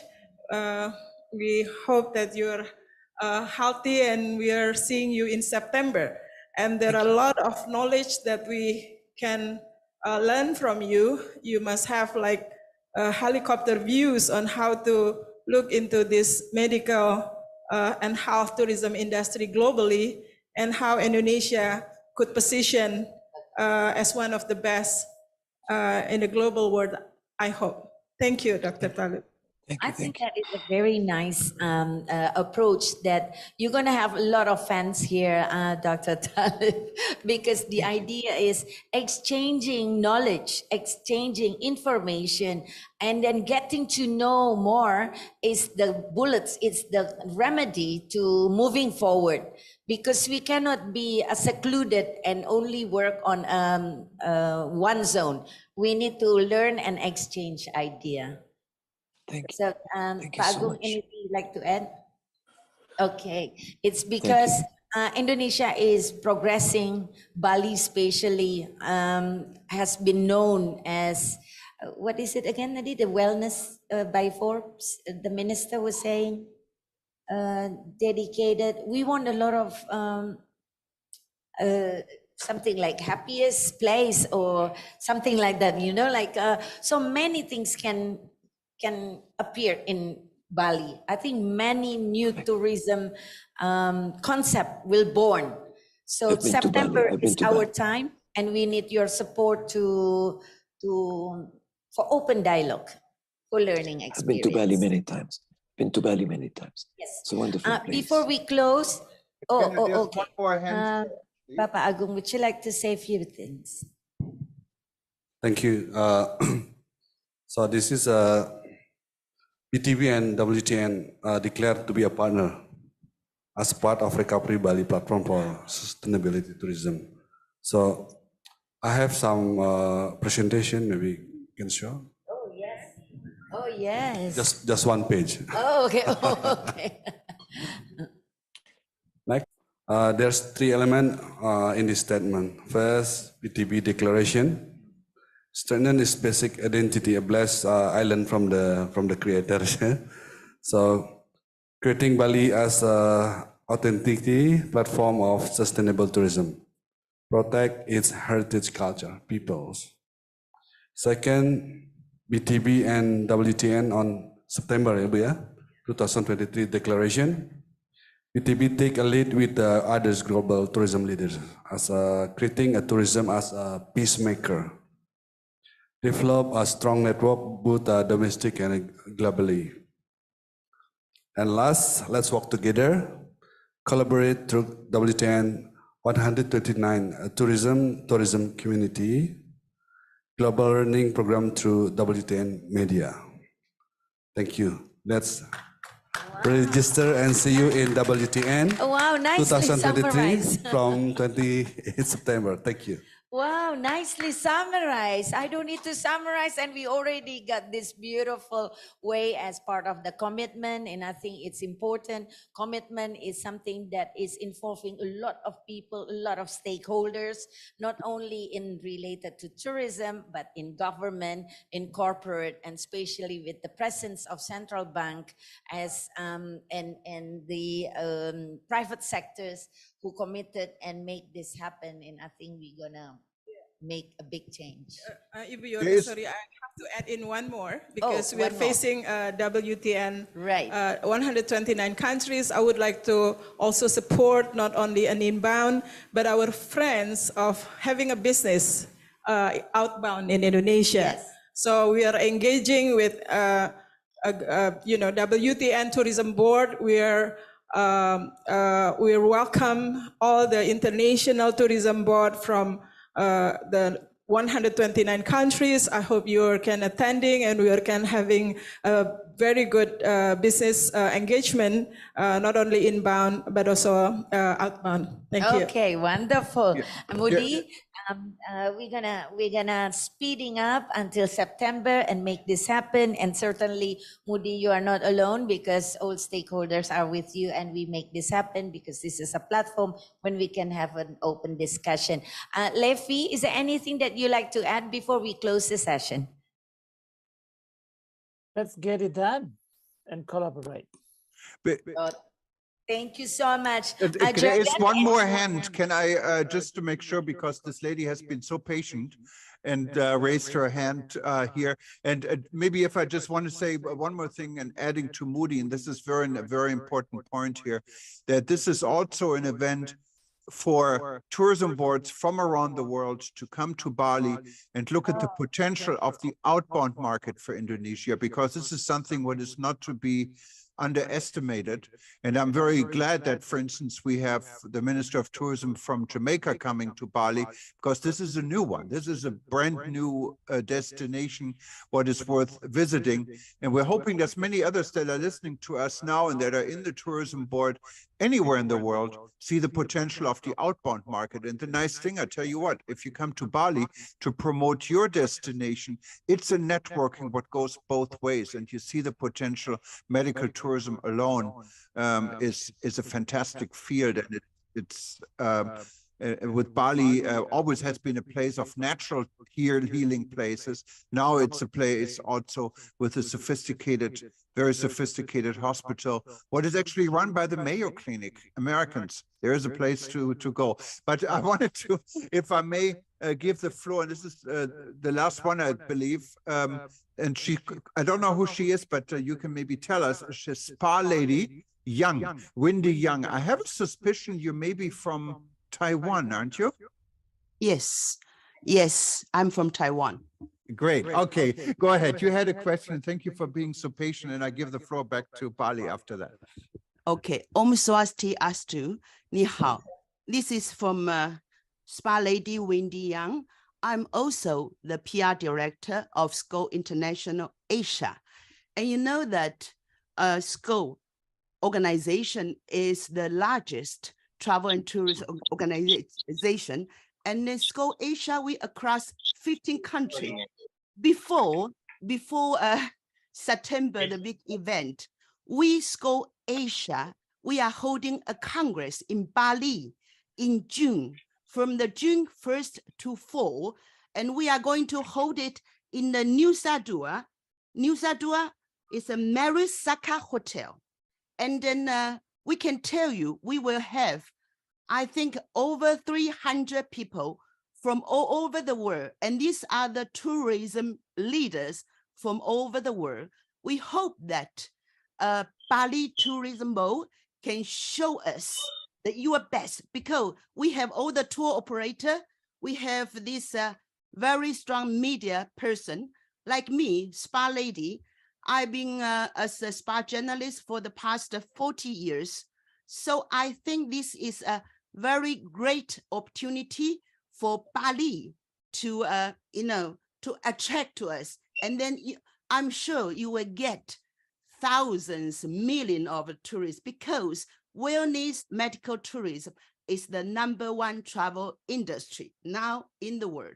So Om Swasti Astu again, and then Om Shanti Shanti Shanti. Hope to get your full support and for our SCO Asia Congress in Bali from June 1st to 4th. And this will be organized by SCO Bali Club. And then June 1st to 4th. Thank you. And thank you very much. I think we met in Croatia, didn't we? And you had twinning. Yes, I remember. This is a very fun lady. We had a great picture from her. And so I'm glad you said this. I'm also a SCOL member, and we've worked with SCOL. I've been in charge of the communication committee actually last year at SCOL International. And I'm really glad you said this, Spa Lady, and hope to see you again in Bali in at this conference. So I'm so sorry. Go back. There is another hand here, but I think we're running out of time. Should we take one more question or not? One more question that we'll do. Okay, so the very last one is, I think this is Talib. Is this Ramzi? Is yeah, that's Talib again. So Talib, Me, it's me. you can have a It's me. last I question. don't know Go why, ahead. why the name of Ramzi is there. Okay, that's fine. Ramzi is a good man. Anyhow, okay, I want to ask about halal tourism. You know, halal tourism has been one of Indonesia's main strength. And Mr. Septa, who I know very well, is in charge of that. Now, where did halal tourism go? What's the situation there? Thank you. Okay, who can answer this? Anyone? Halal tourism? Oh, halal tourism. Yes. So my apology. All right, a question about halal tourism. I think that is very interesting because Indonesia is the biggest country with a Muslim population, but we are not a Muslim country, but we have the biggest population, Muslim population. It doesn't mean that when we talk about halal population is dedicated only for Muslim, we are talking about the food that is now become a new story in all over Indonesia. Non bacon, non ham friendly. Oh no, you don't say that. No pork friend. So we are into Muslim friendly. So Muslim friendly restaurant and products are now being introduced. It could be available in many regions of Indonesia, that including Bali. But then again, Bali is famous for its gastronomy. So halal product is one of among many products that are available in Bali. Still, the local wisdom, the local gastronomy, the local product that is produced here, being the majority Hinduism in Bali itself, the variety of gastronomy are related to a non-halal food. But yes, halal is related to the product availability. Thank you so much. Can I just add one little thing to what Talib said? We at World Tourism Network actually will be announcing a special LinkedIn group. We already have a LinkedIn group that deals with sustainable tourism. We have more than 7,500 members. And the gentleman who's putting this all together is in Malaysia. He just left us here. I saw him in the public, but we started also a Muslim halal and sustainable tourism LinkedIn group. We will have this on our website by tomorrow. And we already have more than 500 members in this group. So it's a hot topic, and I hope many of our friends in Indonesia will join us in this discussion. Thank you. Definitely. Thank you. Thank you, Jürgen. Thank you so much for feedback story as well as comments for us to grow together. And I think what Mr. Agung was mentioning about sustainable tourism, it's something that cannot be done overnight, but a commitment of many stakeholders. With the support of friends from WTN Global, we can grow together, collaborate, and synergize. Unfortunately, we have to end this discussion with a big wish that we are all in good health and meet again in September with so much energy. Don't forget to register. Oh, and don't forget to register. That's another key. And share to friends to register, come to Bali. So much happening in Bali.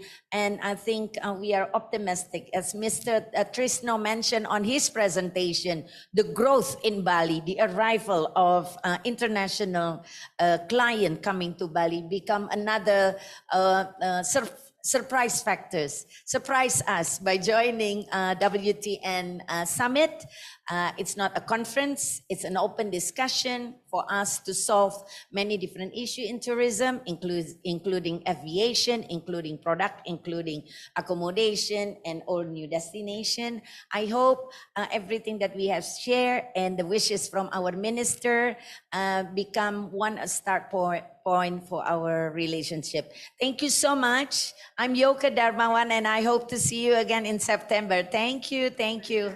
Thank you very much. And Thank you. And for all audience that come in here, thank you so much for being here. And our big hand for Bakoma to organize this. And as well as thank you so much for WIM Production, all our team over there. Right. Overnight, they're doing this, and our MC and everyone behind this event. And thank you again for being here. Thank you. Selamat sore and goodbye. Om Santi Santi Om. And thank you very much. And if you missed this show, for everyone watching, Thank you so much. Let's give a big round of applause to our incredible speakers and also moderator. Thank you so much for a very insightful session and a very interactive dialogue. And we would like to appreciate those speakers and also participants who are joining us virtually. Thank you very much for your participation. It was a very insightful discussion and a very interactive one. Thank you very much. And thank you for everyone, just important who are watching us. Terima kasih kepada Bapak Trisno Nugroho. For Terima kasih anyone kepada who's Bapak now, Ide Bagus Agung Partat. let me mute this. Anyone watching us now live on eTurbo News and wanted to watch this again, just go and stay tuned. We're going to repeat this for the next 24 hours. And then it's going to be archived on all our YouTube channels and on World Tourism Network. So if you missed this, just watch us again. Thank you very much.